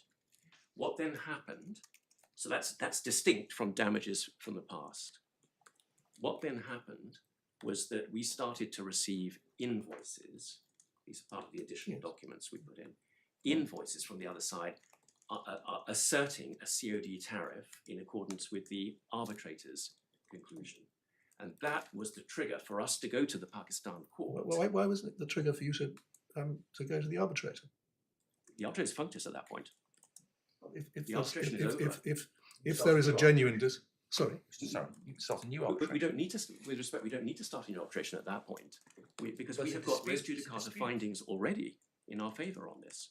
We've already got an arbitral finding which says that this can't be done because Pakistan law states what the COD tariff is now. That's what the arbitrator held in 377 of his award. But I'm obviously not taking any view about the detail of your submission about this. But I'm thinking about the principle of this, that if they say we're entitled to $90 million or whatever, and you say, no, you're not, look at the award, then I can't see any possible reason to go off to Pakistan to resolve that. That's a matter that has to be resolved within the arbitration. I wonder if I can just beg this indulgence, just because to start with the structure of the exercise, because you've got an award which gives a disposition between the parties. The question then is what effect is given to that in other countries, and that's under No, the it isn't. The Convention. question is, what is the effect of the award? Yes, It's not what effect is given to it elsewhere. but the award It's is what not does the award self-executing. say? And your submissions, I'm going to stop because I just wanted to understand that if you want us to understand that the jumping off point of your submissions is that the arbitration entitled them to nothing, then No. I perfectly understand that, but I just need to know what it is. My jumping off point, my lord, is that the arbitral, the award found that the COD tariff cannot be set other than by NEPRA. That's what it found. That was the particular. Yes, and it that's went what on to triggered- find that there was a contractual debt. the point for this court is whether we should be prevented from proceeding in Pakistan where we're seeking recognition and enforcement of that res judicata finding. That's what we've sought. We're seeking a judgment from the Lahore court which recognizes and enforces the tribunal's conclusion, which I'll show you, that he cannot set a tariff. Only NEPRA can, and that's Pakistan law. In the face of invoices now coming to us, which are asserting a different tariff. So we're within our rights to say to the Pakistan court, can you please recognize the res judicata finding that those invoices aren't right because it's NEPRA has got exclusivity. That is seeking recognition and enforcement of a res judicata finding in our favor. That's our stopping off point. And because we are only seeking recognition and enforcement of those findings, it's consequential from that there would be non-recognition or only partial recognition and enforcement. And that's what takes us into the other areas. Thank you. You're saying your claim is that the arbitrator's whole decision is a nullity. No, what we're saying is the arbitrator made res judicata findings in our favor on this issue of COD tariff. We are entitled under the New York Convention to seek recognition and enforcement of those declarations, those res judicata findings. But you're saying that for 514A to H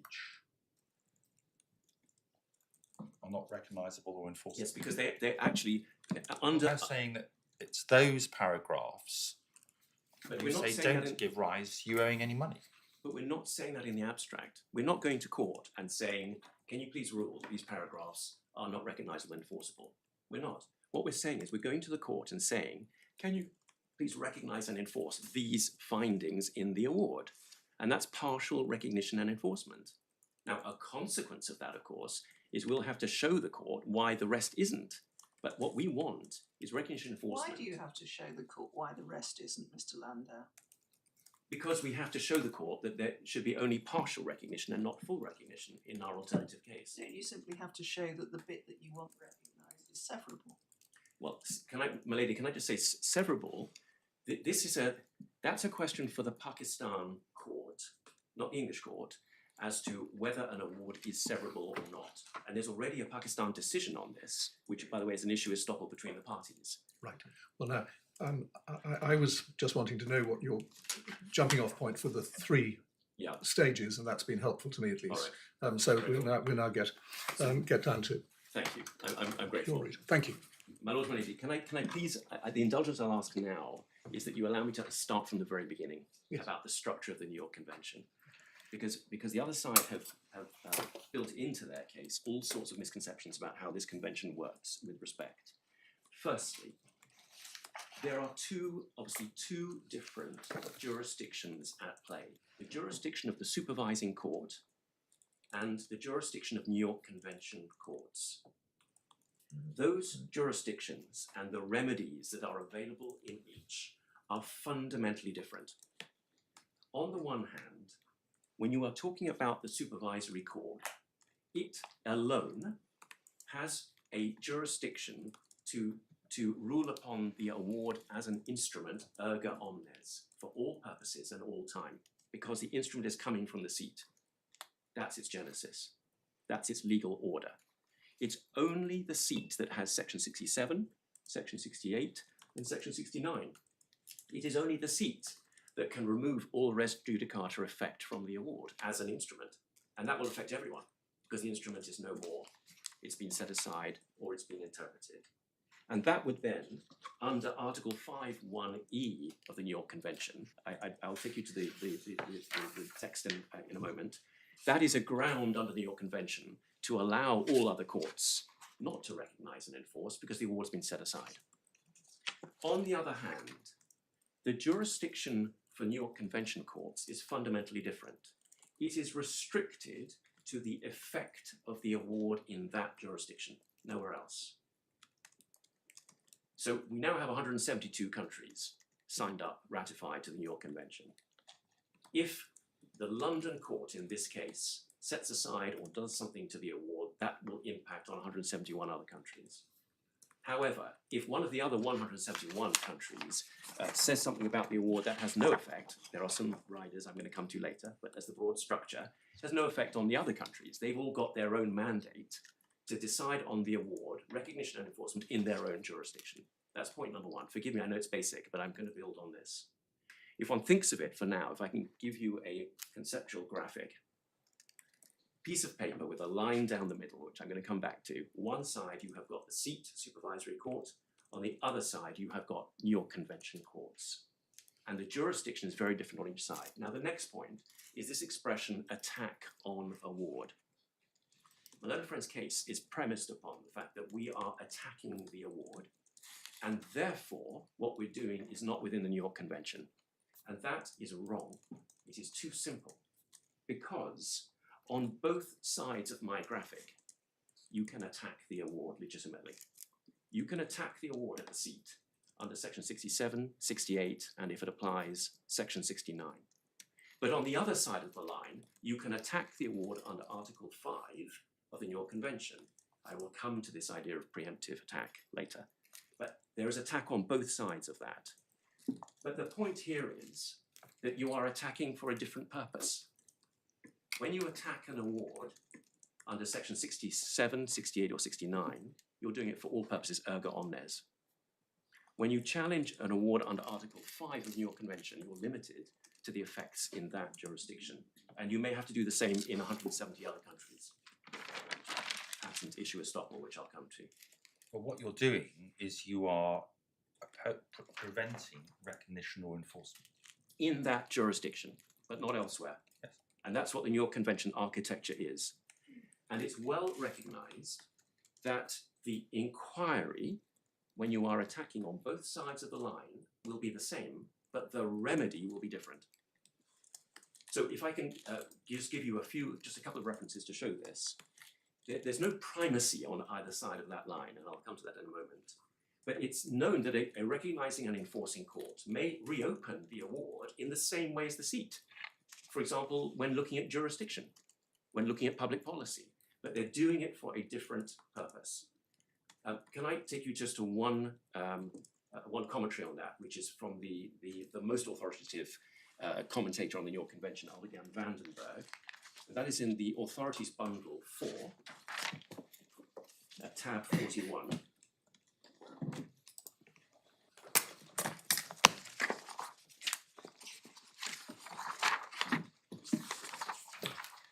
Page 1103.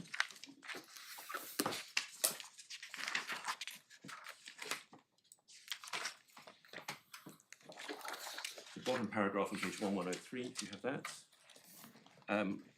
By the way, just to give the context, Professor Vandenberg was the doctoral student of Peter Sanders, who wrote the convention.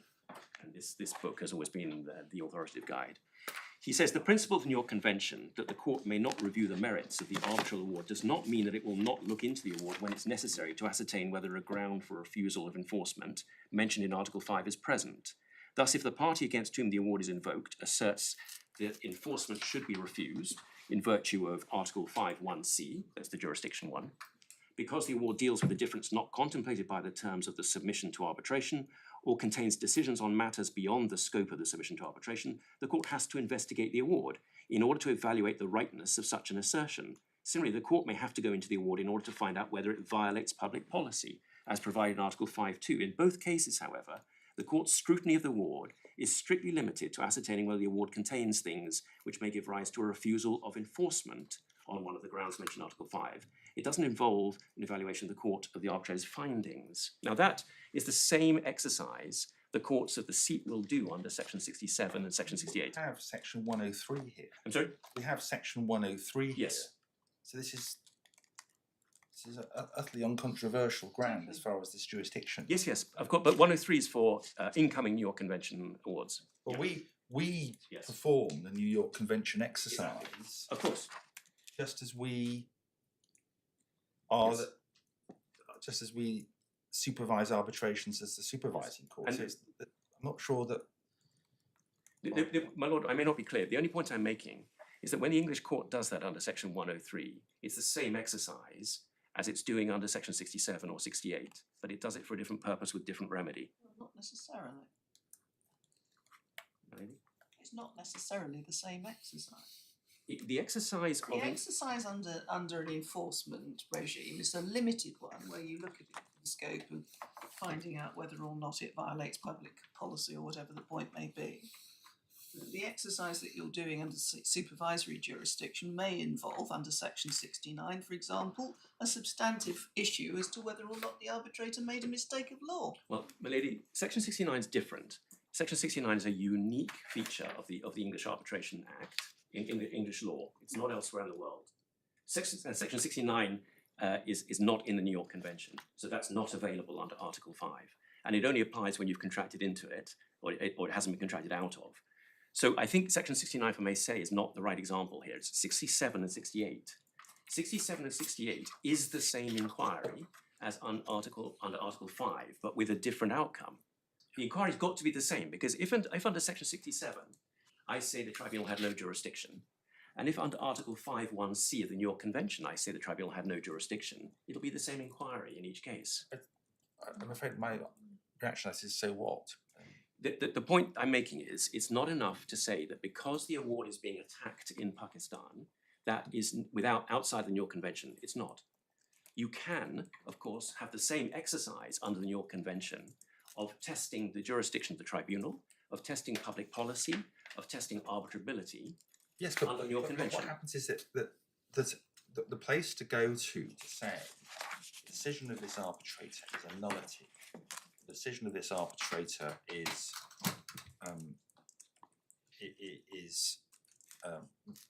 wrong under section 69 or whatever else you're going to say about it is England under the Arbitration Act. What you can't do is go proactively to another jurisdiction, one of the 170 odd, and say, well, if you came here to seek recognition and enforcement, we would be able then to argue in response to that it shouldn't be recognised because X, Y, and Z. You can't export your problem. No, so there are 2 points to be made. Firstly, one point is, can you go preemptively under your convention? The second question is, which is the court you should be taking this point to anyway? And our answer to the first point, which we said is we're not going preemptively. We never said we're going preemptively. We are seeking, legitimately, recognition and enforcement of the res judicata findings in our favour, which we need because what's happening in Pakistan is contradicting those findings. That answers the preemptive point. We're not going preemptively. On the second point, which is the appropriate court, it is well established that there is a choice of remedies, which I'll take you to.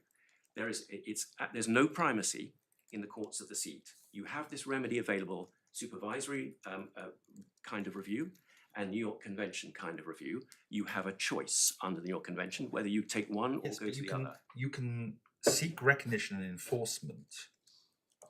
Of course you can, but you can't.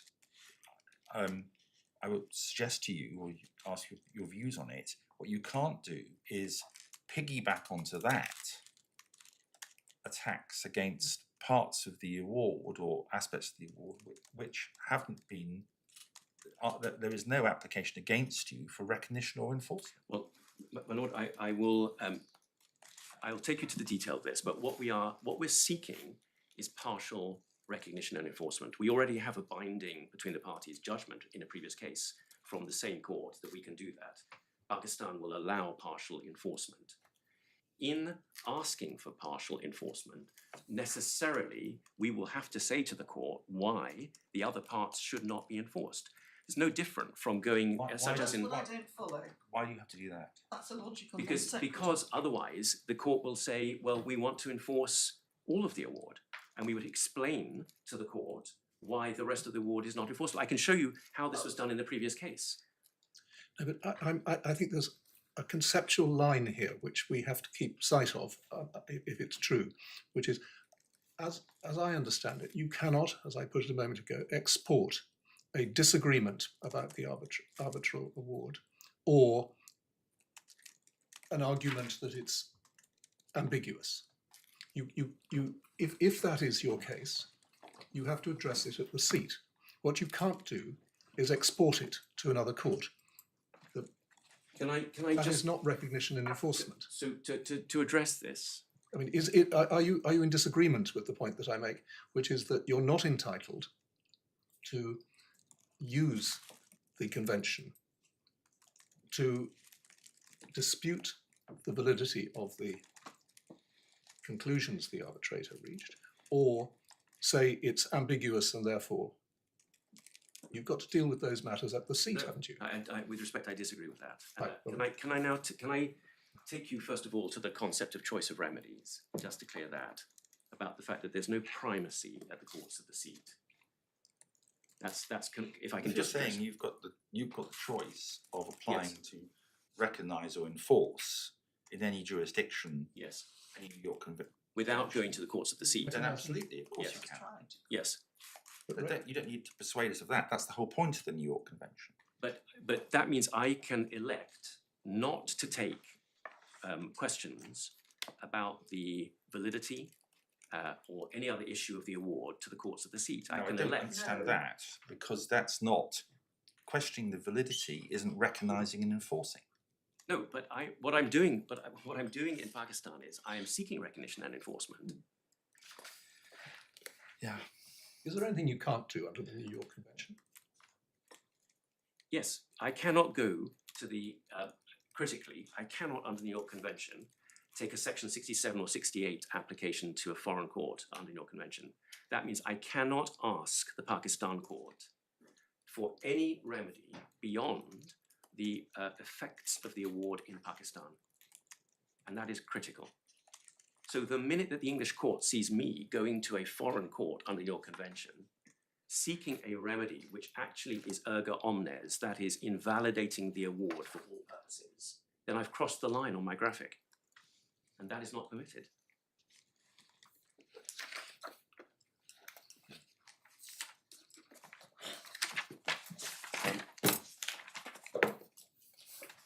Could ask the Pakistani court on the back of an enforcement to say that the arbitrator had no jurisdiction in relation to part of the award. And that's all right, you say, because it's only valid in Pakistan, even though it might give rise to some kind of issue estoppel. I'm sorry, lady, can I ask just for that one more time? I'll put it to you Yeah. again. You could, you say, bring proceedings in Pakistan to enforce part of the award. You can say, this is a hypothetical case, you could say the arbitrator had no jurisdiction to rule on all the other things that he ruled on, which were against us because it was outside the scope of the arbitration agreement, right? You could say that. You can say all of that to the court in Pakistan, you can get a finding in your favour, and that's all perfectly okay under the New York Convention, even though what you it's envisaged you would do is make that challenge here. No, it's perfectly possible to do that. But the choice of remedies tells me So that you're then going to have conflicting judgments potentially. You just go forum shopping all around the world to say the arbitrator has or hasn't got jurisdiction. That doesn't really unless there and of course this is actually how the New York Convention works, is that the architecture of it is that all the New York Convention states have got their own area that they deal with, not interfered with by anybody else, other than secondary rules such as issue estoppel. Issue estoppel is not applicable in many civil law systems. Issue estoppel won't apply to things like Pakistan public policy. It might apply to a question on jurisdiction, and that, of course, is the subject of much That's why I jurisprudence. picked jurisdiction as the Yeah. example. Because Yeah. it struck me as being the one that could give rise to the most egregious results if you're right. It might or might not, depending on how issue estoppel is applied in different countries, and it's not in the New York Convention. The New York Convention allows for this structure whereby you can go to different courts, because each of those courts is not attacking the award as an instrument. It's only policing recognition and the effects of the award in that jurisdiction. And that's an essential architecture. And it's on that basis that actually all parties agree to mandatory recognition and enforcement because of that let out. But what it entitles you to do is go to courts all over the world to seek recognition and enforcement. But what it doesn't enable you to do, it seems to me, is under the guise of art seeking recognition and enforcement, in fact, to claim that other parts of the award are challengeable. It's only if the other party has sought recognition and enforcement of those parts that then, because it's being invoked against you, you can then ask the court not to recognise and enforce it against you. And that's the express wording of the convention. My lord, all we are doing, what we are doing is we are seeking partial recognition and enforcement. We can't be stopped, with respect, we shouldn't be stopped from seeking partial recognition and enforcement of the findings which I will show you, and I think I will have to go to them now. What are the findings in our favour? There is then a practical question for the Pakistan court. With respect, it's for the Pakistan court, not this court, which is what to do with the rest of the award. How to explain partial recognition and enforcement. I mean, if the court is looking for an undertaking from us, for example, that we will only seek partial recognition and enforcement and say nothing about the rest of the provisions, then that might be something to consider. But the Pakistan court will want to be informed as to what happens to the rest of the award, and that's just consequential. Why it shouldn't matter to the Pakistani court what happens to the rest of the award if you're only seeking to enforce part of it? It may or may not. We know from the previous case that the Pakistan court has allowed partial recognition and enforcement on the basis that a part of the award was contrary to Pakistan public policy between the same parties. This is, and what the Pakistan court said was, when a previous arbitrator in a dispute between these parties ruled on tariff, which is exclusively for NEPRA under Pakistan law, that was contrary to Pakistan public policy, and therefore that portion of the award would not be enforced, and therefore there will be partial recognition and enforcement. And we're simply seeking the same result, which is we're asking for partial recognition and enforcement. And in order to explain that, one has to explain why we're not seeking recognition and enforcement of the rest. That case is in the bundle. It's an issue of estoppel between the parties, I keep saying. But the Pakistan court has already ruled upon its view on how the New York Convention works in terms of severability and partial recognition and enforcement. But, my lords, my lady, contrary to my proposed course, would you allow me to change course and simply take you now to what the res judicata findings are? Because I think it may assist in this, rather than me talking about the architecture in your convention, to explain the practical situation that we find ourselves in. And that's a practical situation which has led to a practical need to go to the Pakistan court for recognition. And then there'll be a question thereafter, I think, perhaps, of whether we need to go the further step to say anything about the other parts of the award or not. But what I don't want the court to lose sight of is that there is a core application here, which the other side don't want us to be able to make, which we should be entitled to make, to have res judicata findings recognised and enforced in the Pakistan court. So, can I switch? You'll have to put a line through my previous menu and address you on this. You're jumping your second point. I am. Yeah. Okay, can I do that with the Yes, with the right that I'd like to go back to my first point once I've addressed you on the second point. This may perhaps show the wisdom of my lord's earlier observation about starting with what happened in the award. The heart of this dispute was the tariff to be paid when the project achieved commercial operation date, that is COD tariff.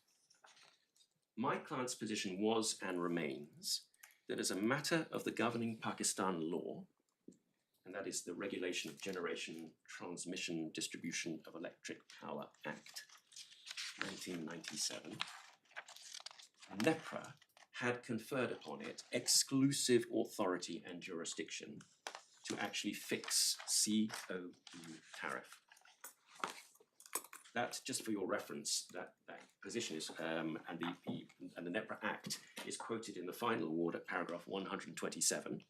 I won't take you to it, but that's the statutory language in Pakistan, and that's the supplemental bundle tab 1, page 30. What's the point of a contractual mechanism then? Well, that there is a mechanism between the parties that may or may not actually work, and that's what has been found in previous cases. It may not work if it conflicts with the regulatory regime in Pakistan. It might not, but I But thought you had a contract Yes, but in 2012 that didn't say that it was going to be NEPRA rates. my lords, if you'd allow me to develop a point. I mean, is that right? We had a contract, but its meaning as a matter of Pakistan law and the way it meshes with NEPRA. The understanding was that would have to go through NEPRA to become Pakistan law. But these are all merits questions. It's not for this court. All I need to show with respect for this court is I need to show you that we've been through an arbitration on this. This issue has been, per contract, elucidated, argued, and ruled upon by an arbitrator. And the point for now is, did the arbitrator make findings in our favour of which we can seek recognition and enforcement? That's critical. Yes. There's a danger in this court going back through what actually the arbitrator found. All I need to show is what the arbitrator found. So, consistently with our understanding of the regulatory regime, SHPL, the opposing side, applied for and obtained a NEPRA COD tariff. So they are not understanding the contract differently. They know they have to go to NEPRA, and they apply to NEPRA for a COD tariff, notwithstanding the contract. They do that on the 29th of July, 2020. That gets notified in the official gazette, and it becomes Pakistan law. And that's accepted on both sides, and it was found by the tribunal. I'm going to go back to this paragraph shortly, but in paragraph... Does that tariff apply retrospectively? Yes, from the date of the COD. From the date, yes, from the date of COD, yes. 2017. Yes. So there is a concept COD tariff, and the law gives the power exclusively to NEPRA to set it. The other side know that, notwithstanding the contract, they go and get it set. It's set. But NEFRA approved the contract, didn't they? Yes, and that's partly the reasoning of the tribunal, that maybe, and that's within the reasoning of the award, is that NEPRA had some input at some point in approving the contract. But if I can just continue the chronology, you'll see how this works. So once it was set, SHPL was nevertheless dissatisfied with the COD tariff, and they applied for a review to NEPRA. While that review was pending, they then commenced arbitration proceedings pursuant to the PPA, and they actually wanted then to sidestep, as far as in our understanding, sidestep NEPRA by seeking a declaration from the sole arbitrator as to an adjusted COD tariff. What they wanted was a declaration that they are actually under the contract project cost mechanism entitled to an adjusted COD tariff. That was their claim. I'm going to take you to all the detail of this. The reason why they wanted that was to be able partly to recover previous project cost, or a delta that they believed that they were entitled to, but also to invoice COD tariff at that different rate going forward. That's what they wanted. That was the purpose. And as we will see, that's what actually they have been doing since. Whilst the arbitration was pending, NEPRA rejected that review petition that Star had put in. And they determined that COD tariff of the original COD tariff of 29th of July 2020 remained the COD tariff as a matter of Pakistan law. So the sole arbitrator then, because this is in the middle of the arbitration, when the arbitration commenced, the sole arbitrator had to grapple with this question, whether the arbitrator could declare COD tariff different from NEPRA, because it was not in dispute that was Pakistan law and policy. So now there's a question: what actually was the detail of what they asked for on this entitlement? And that's where I just want to take you through the pleadings very briefly, just a few references to show what they asked for. As we'll get to there in the end, what are the paragraphs in the award that are relevant to this? It's three, there are a number of them which I was going to take you to. I wanted to take you through the pleadings, and then I'll take you through all the paragraphs. I can give you them now. But it would be, I wonder if I can just, you'd allow me just quickly to show you. Yes.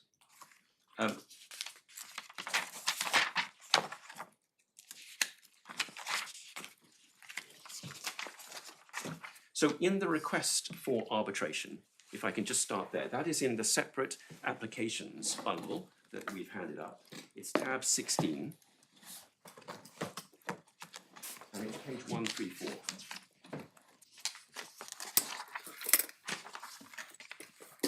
Paragraph 14 is when they commence the arbitration, what they're asking for.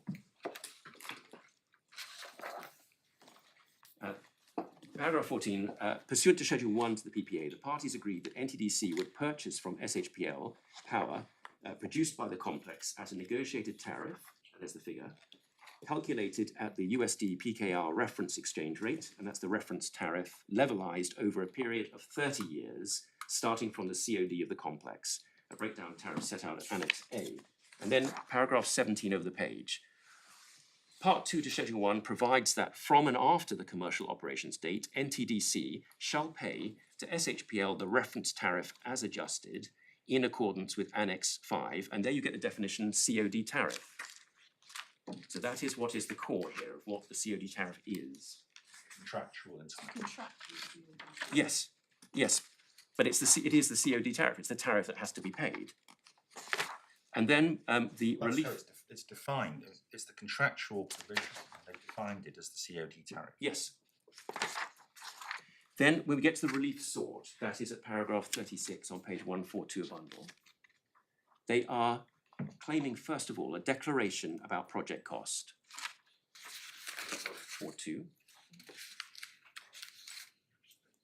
And then in little 2, declare that the claimant is entitled, pursuant to Schedule 1 of the PPA, to a COD tariff of, and then the amount. So that's their wants a declaration of what the contract says. Yes, but and what they mean by that, of course, is what the COD tariff is. They're asking that they are entitled. They've agreed the COD. Yes. What you agreed with them the COD tariff is. Yes, yes, and there will be a question which I will show you that the tribunal then has to grapple with, is can they then invoice for that amount? Because that actually would be the prerogative of NEPRA to say what it is, and They're not not contract. asking to be able to do that, are they? They're asking for a declaration. They're asking for a declaration of what the project cost is, and then a declaration of what the contract rate would be. Well, in my submission, when we get to the award, we'll see what they were actually asking for was an entitlement to issue invoices at the COD tariff at that contractual amount. Where do we see that?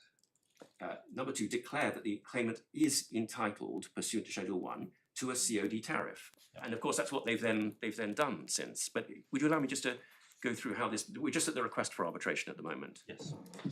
Because the figures are all different in the statement of case, aren't they? But it's the same. Same wording, but we can see how it just develops. Yeah. And then how it's understood by the tribunal. Yeah. Little 3 is for the past, not the future.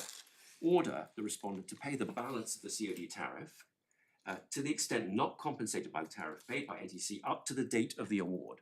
That's the past. If we then go to the statement of claim, that's at tab 11 of this bundle.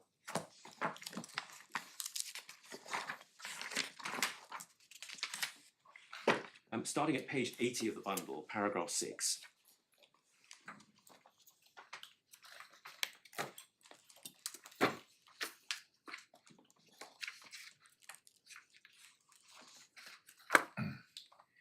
Paragraph 6, the dispute centres on the tariff payments that NTDC agreed to pay SHPL for a period of 30 years after achieving commercial operations.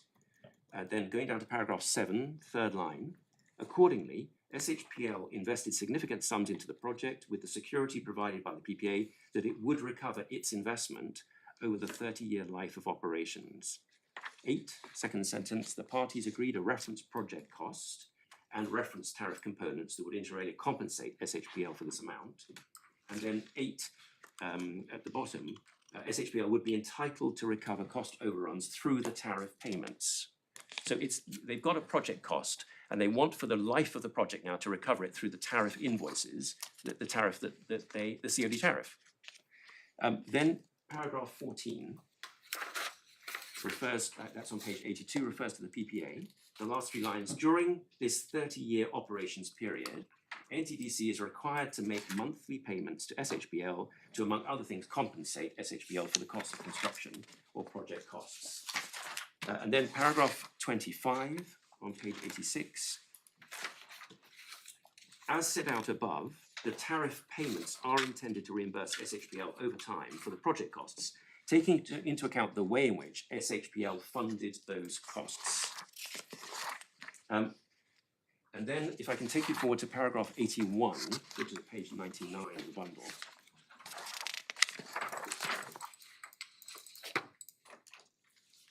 Calculation of tariff payments, 81, as explained in section 4 above, under Article 9 of the PPA, SHPL is entitled to receive the tariff payments, i.e. capacity and energy payments, as calculated in accordance with the formula set out in Schedule 1 of the PPA, on a monthly basis from COD.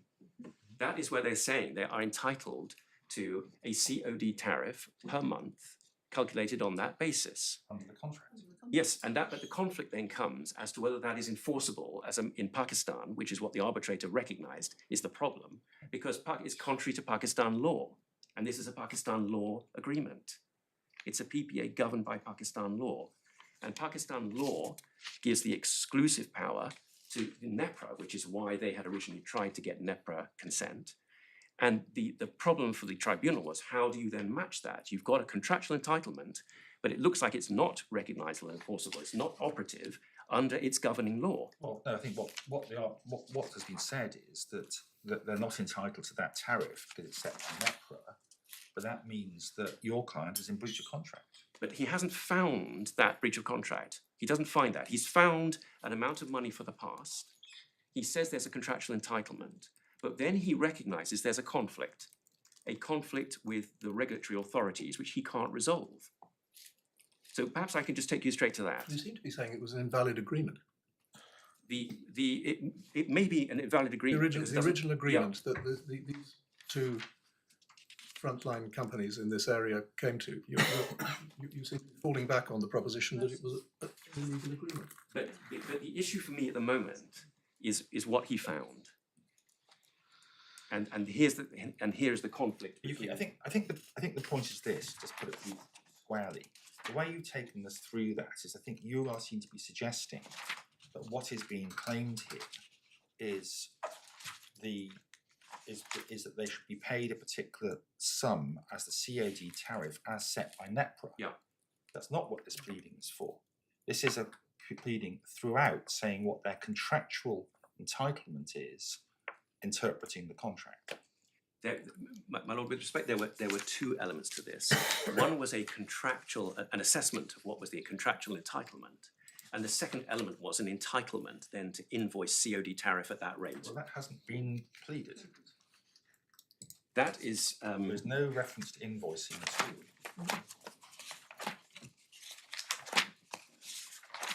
I suppose you'd say that the invoicing really is as a concomitant of a claim to be entitled Yes, to the yes. You're only entitled once you invoice. And the invoicing, and that was the collision that the tribunal had to reckon with, which was you can only invoice if it's consistent with Pakistan law, which is the governing law. Supposing that the contracting parties, instead of using the label COD tariff, had simply said entitled to monthly payments calculated in accordance with Schedule 1, would this argument even be open to? I mean, it would depend on what the tribunal found. That's why I'm heading now to what the tribunal found on this. That's for our purposes at the moment. We're not re-arguing the merits of the case. I'm just going to put to you now how the tribunal tried to resolve this conflict.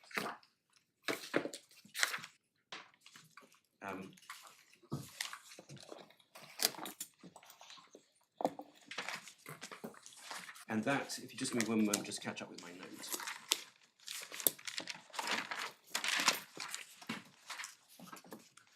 So the tribunal approached this in really two ways. It first of all questioned whether the arbitrator questioned whether he was prevented from reaching a different conclusion on the application of Schedule 1 of the PPA because of the regulatory regime.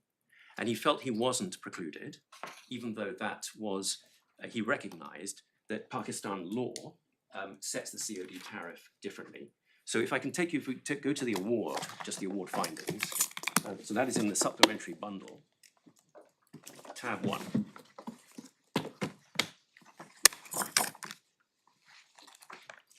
Starting at paragraph 371. Page? It's page 80.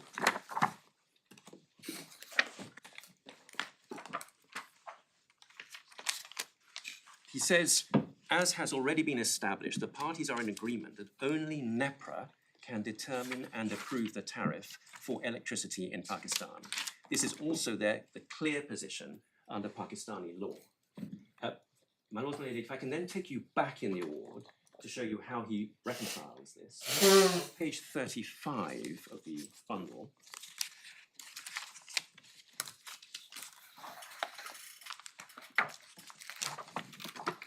Paragraph 151.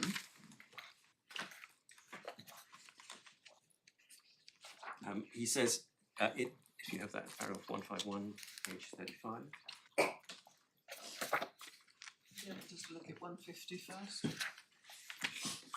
Yes, you can. That was the part my learned friend read out about the contractual part. So in any event, notwithstanding NDC's public-facing role... Don't worry to read it all out. We'll just scan both paragraphs. You've had that, yes, yeah. Thank you. So 151, it therefore follows that whilst the sole arbitrator has the authority to opine on matters of contractual interpretation, in the event that it's determined that a correct application of the PPA would, in theory, lead to a different tariff than that which was published in the Gazette, the parties would need to address this misalignment amongst themselves going forward. So he's got in mind this conflict between, on the one hand, the contract, and on the other hand, what is accepted is Pakistan law, and this is a Pakistan law contract. Then paragraph 152, with respect to claimant's requested relief for the past, however, that's important, a declaration as to the theoretical consequences of the application of the PPA would serve a practical purpose.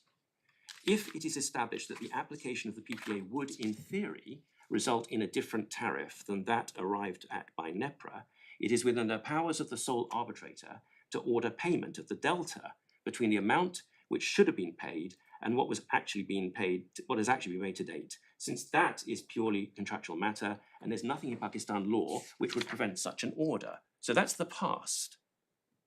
The problem then comes for the future about actually can you actually issue invoices on a COD tariff going forward which is contrary to Pakistan law, and that he then addressed. And so just to make this point, when he then made a final dispositive declaration on this point, it's 514C, and he doesn't use the word entitled. He simply says this is the contract formula. So 514C says declares, that's on page 109, that the correct application of Schedule 1 of the PPA results in a final project cost. So entitlement he hasn't actually put in there, although the declaration was to be entitled. Now here's the crux of it, which is what happens for the future as to entitlement.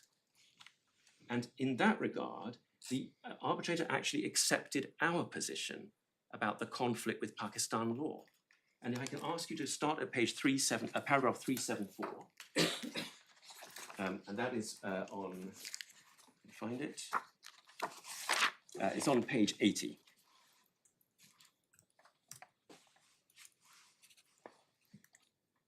So 374, this is picking up some of the language we had in paragraph 151 and 52 already.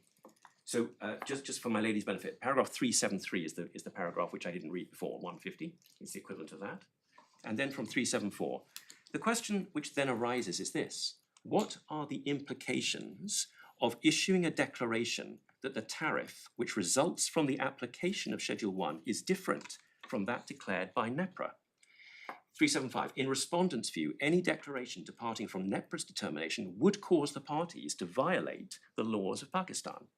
And then 376, while claimant alleges that there's nothing in the PPA preventing the sole arbitrator from departing from NEPRA's determination of 29th of July 20, it has not disputed the fact that as a result of its publication in the Gazette on 2nd of August 21, this determination forms part of Pakistani law. And then we get the critical paragraph 377. The sole arbitrator agrees with respondent that NEPRA's determination of 29th of July 2020 is now part of Pakistani law, and that this is a reality regardless of whether any such determination was required by the PPA or by law. The fact that NEPRA may have incorrectly applied the contract is one thing. The fact remains that this tariff, even if it can be proven to be contractually wrong, has been published in the Gazette. Accordingly, any declaration from the sole arbitrator on the tariff resulting from a correct application of Schedule 1 could not replace the tariff set by NEPRA going forward. The most that such a declaration could achieve with respect to the current and future tariff would be to identify a misalignment between the law and the contract on the basis of which the parties can work together with the relevant authorities to remedy the misalignment going forward. Now that is a finding in our favour in terms of the invoicing going forward under, if their invoice is under Pakistan law, on a Pakistan law contract, which the arbitrator has recognised will be a problem under prevailing Pakistan law. He hasn't said anything about invoicing. But asserting a tariff and asking us to pay it is going to, it provides a clash with Pakistan law. And he is saying that that will have to be worked out with the authorities. And what has happened since is that we have... The tariff, yes, but if you carry the logic forward, he's also looking at the contractual differential and making an order that you pay for the past. For the past. So but the past also includes a time when NEPRA has already set the tariff because the tariff relates to the beginning of the COD. So what you then get is a situation where in 6 months' time they'd be able to invoice you for the difference going and possibly then begin another arbitration on the way he's done this. I'm not saying he's done this well. He's the arbitrator. Why can't they invoice you for the NEPRA COD tariff and for the balance as contractual damages? Yes. But that's not what they have done so far. Wow. And so well, can I just pause here? There's a, if I may say with respect, there's a danger of this court becoming the New York Convention Court and asking these questions when in fact it's not the preserve of the courts of the seat. Interpreting the award, which is to be done, of course, by every country to whom the award is taken under the New York Convention, because that remit is for that court. This court can't do that under the New York Convention and bind 171 countries. I said it's fairly clear cut. The arbitrator has, whether rightly or wrongly, accepted the proposition that he cannot declare the tariff because that is a matter of NEPRA. It's a matter of Pakistani law. Yes. But that's as far as he's gone. He said, I can't declare what the tariff actually is. Yeah. But what I can say is what the contractual term is, and I can say that up to now, the difference, your client is liable for breach. It's a matter of contract for the difference. Now he's not saying anything about what Star Hydro can or cannot invoice. He's saying I cannot declare what the tariff is. Yes, and just, my lord, can I just to kind of make that good, just read just a couple more paragraphs where we were. 378, paragraph 378 on page 81. With respect to... 378, yeah. With respect to the past, a declaration's consequences, but then going down to 380, unlike determining the tariff then, there's no legal or regulatory barrier to an order that Star Hydro is entitled to what it calls the balance for the past, if it is determined that anything is due as a matter of contract. So he's there making clear he can't do that for the future. Now, that is a res judicata finding from which we should be entitled to seek recognition. Because in the future, if the other side are going to start threatening us with invoices, seeking a COD tariff, saying from now on, this is the COD. You just don't pay them. But in not paying them, yes, you see, we have a finding in our favour. But you just don't pay them. They come along and try and enforce it, and then you raise all of these arguments. My lord, that is one possibility, but we are allowed under the New York Convention, we have a right to seek recognition and enforcement of declarations and of these He findings. has not said that they cannot invoice you, and he hasn't said that you're not entitled, that they are not entitled to the balance in future. He hasn't made any finding about the balance in the future. He hasn't said anything about the future. Well, And where therefore, is if this? if the other side want to bring a claim for a delta in the future, that would have to be a new claim. Well, I'm not sure he hasn't. 514C. Just said what the contract provides for in terms of what you've got to pay them. But not what the consequence is. And the consequence is where the clash comes with the regulatory. Otherwise, he wouldn't need paragraph 377. He wouldn't need to have addressed the regulatory position at all. But what he's done in paragraph 377 is he has acknowledged what Pakistan law is, what his limits are in terms of his jurisdiction, and Forgive me, what the paragraphs that you've shown us yes, all seem to lead consistently with what you say to 514A, B, C, D, etc. Don't they? no, we say that actually they constitute the paragraphs I've shown you are 514I because he has not accepted, he has not allowed the other side a declaration of entitlement to COD tariff for the future. But they weren't asking for that. Well, in my submission, that is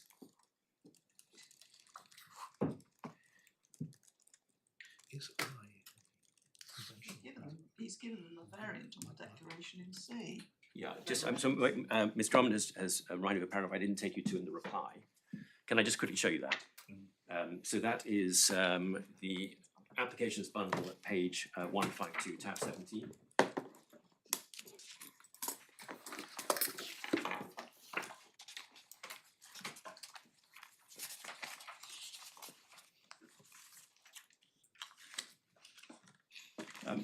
Paragraph 16, under the terms of the PPA, NTDC is obliged to make and SHPL is entitled to receive payment of both the tariff payments calculated in accordance with Schedule 1, 2, and 2 amounts properly invoiced to NTDC.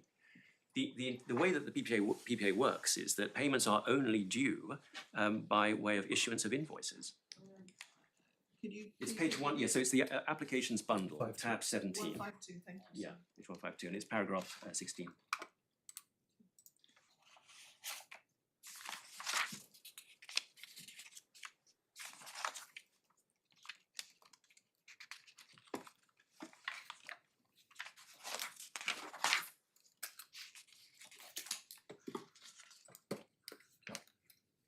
So they'll only be entitled to it on issue of an invoice under the PPA. The issuing of the invoice is the problem Why? because it's contrary to Pakistan law, as the tribunal has found.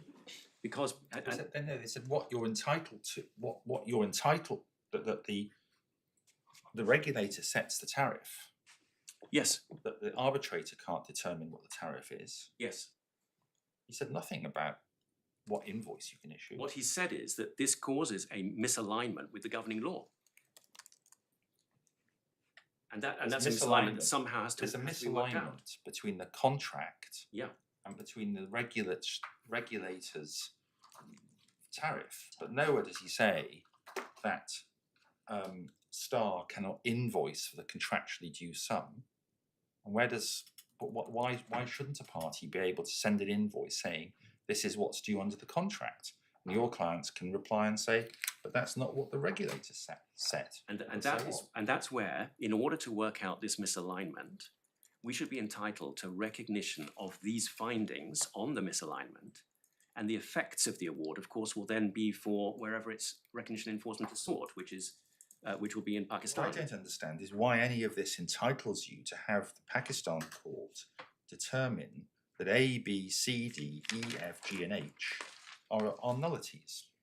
So, well, firstly, nullity as in not recognisable and enforceable in Pakistan, because that's what the application is, not a Section 6768 application, just to be Use the clear. word nullity. No, can I just, we use nullity in Pakistan law and therefore accordingly not recognisable and enforceable. That's the wording of the petition. Can I just show you that? I remember it.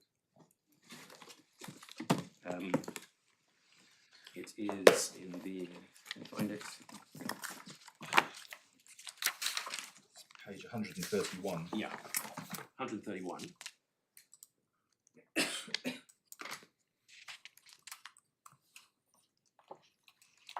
So A2, consequently, so we can read it all. Only NEPRA, one says only NEPRA has the power to determine, approve or alter tariff for electric power services under the laws of Pakistan, including in respect of import of electricity generated by a project located in HMK.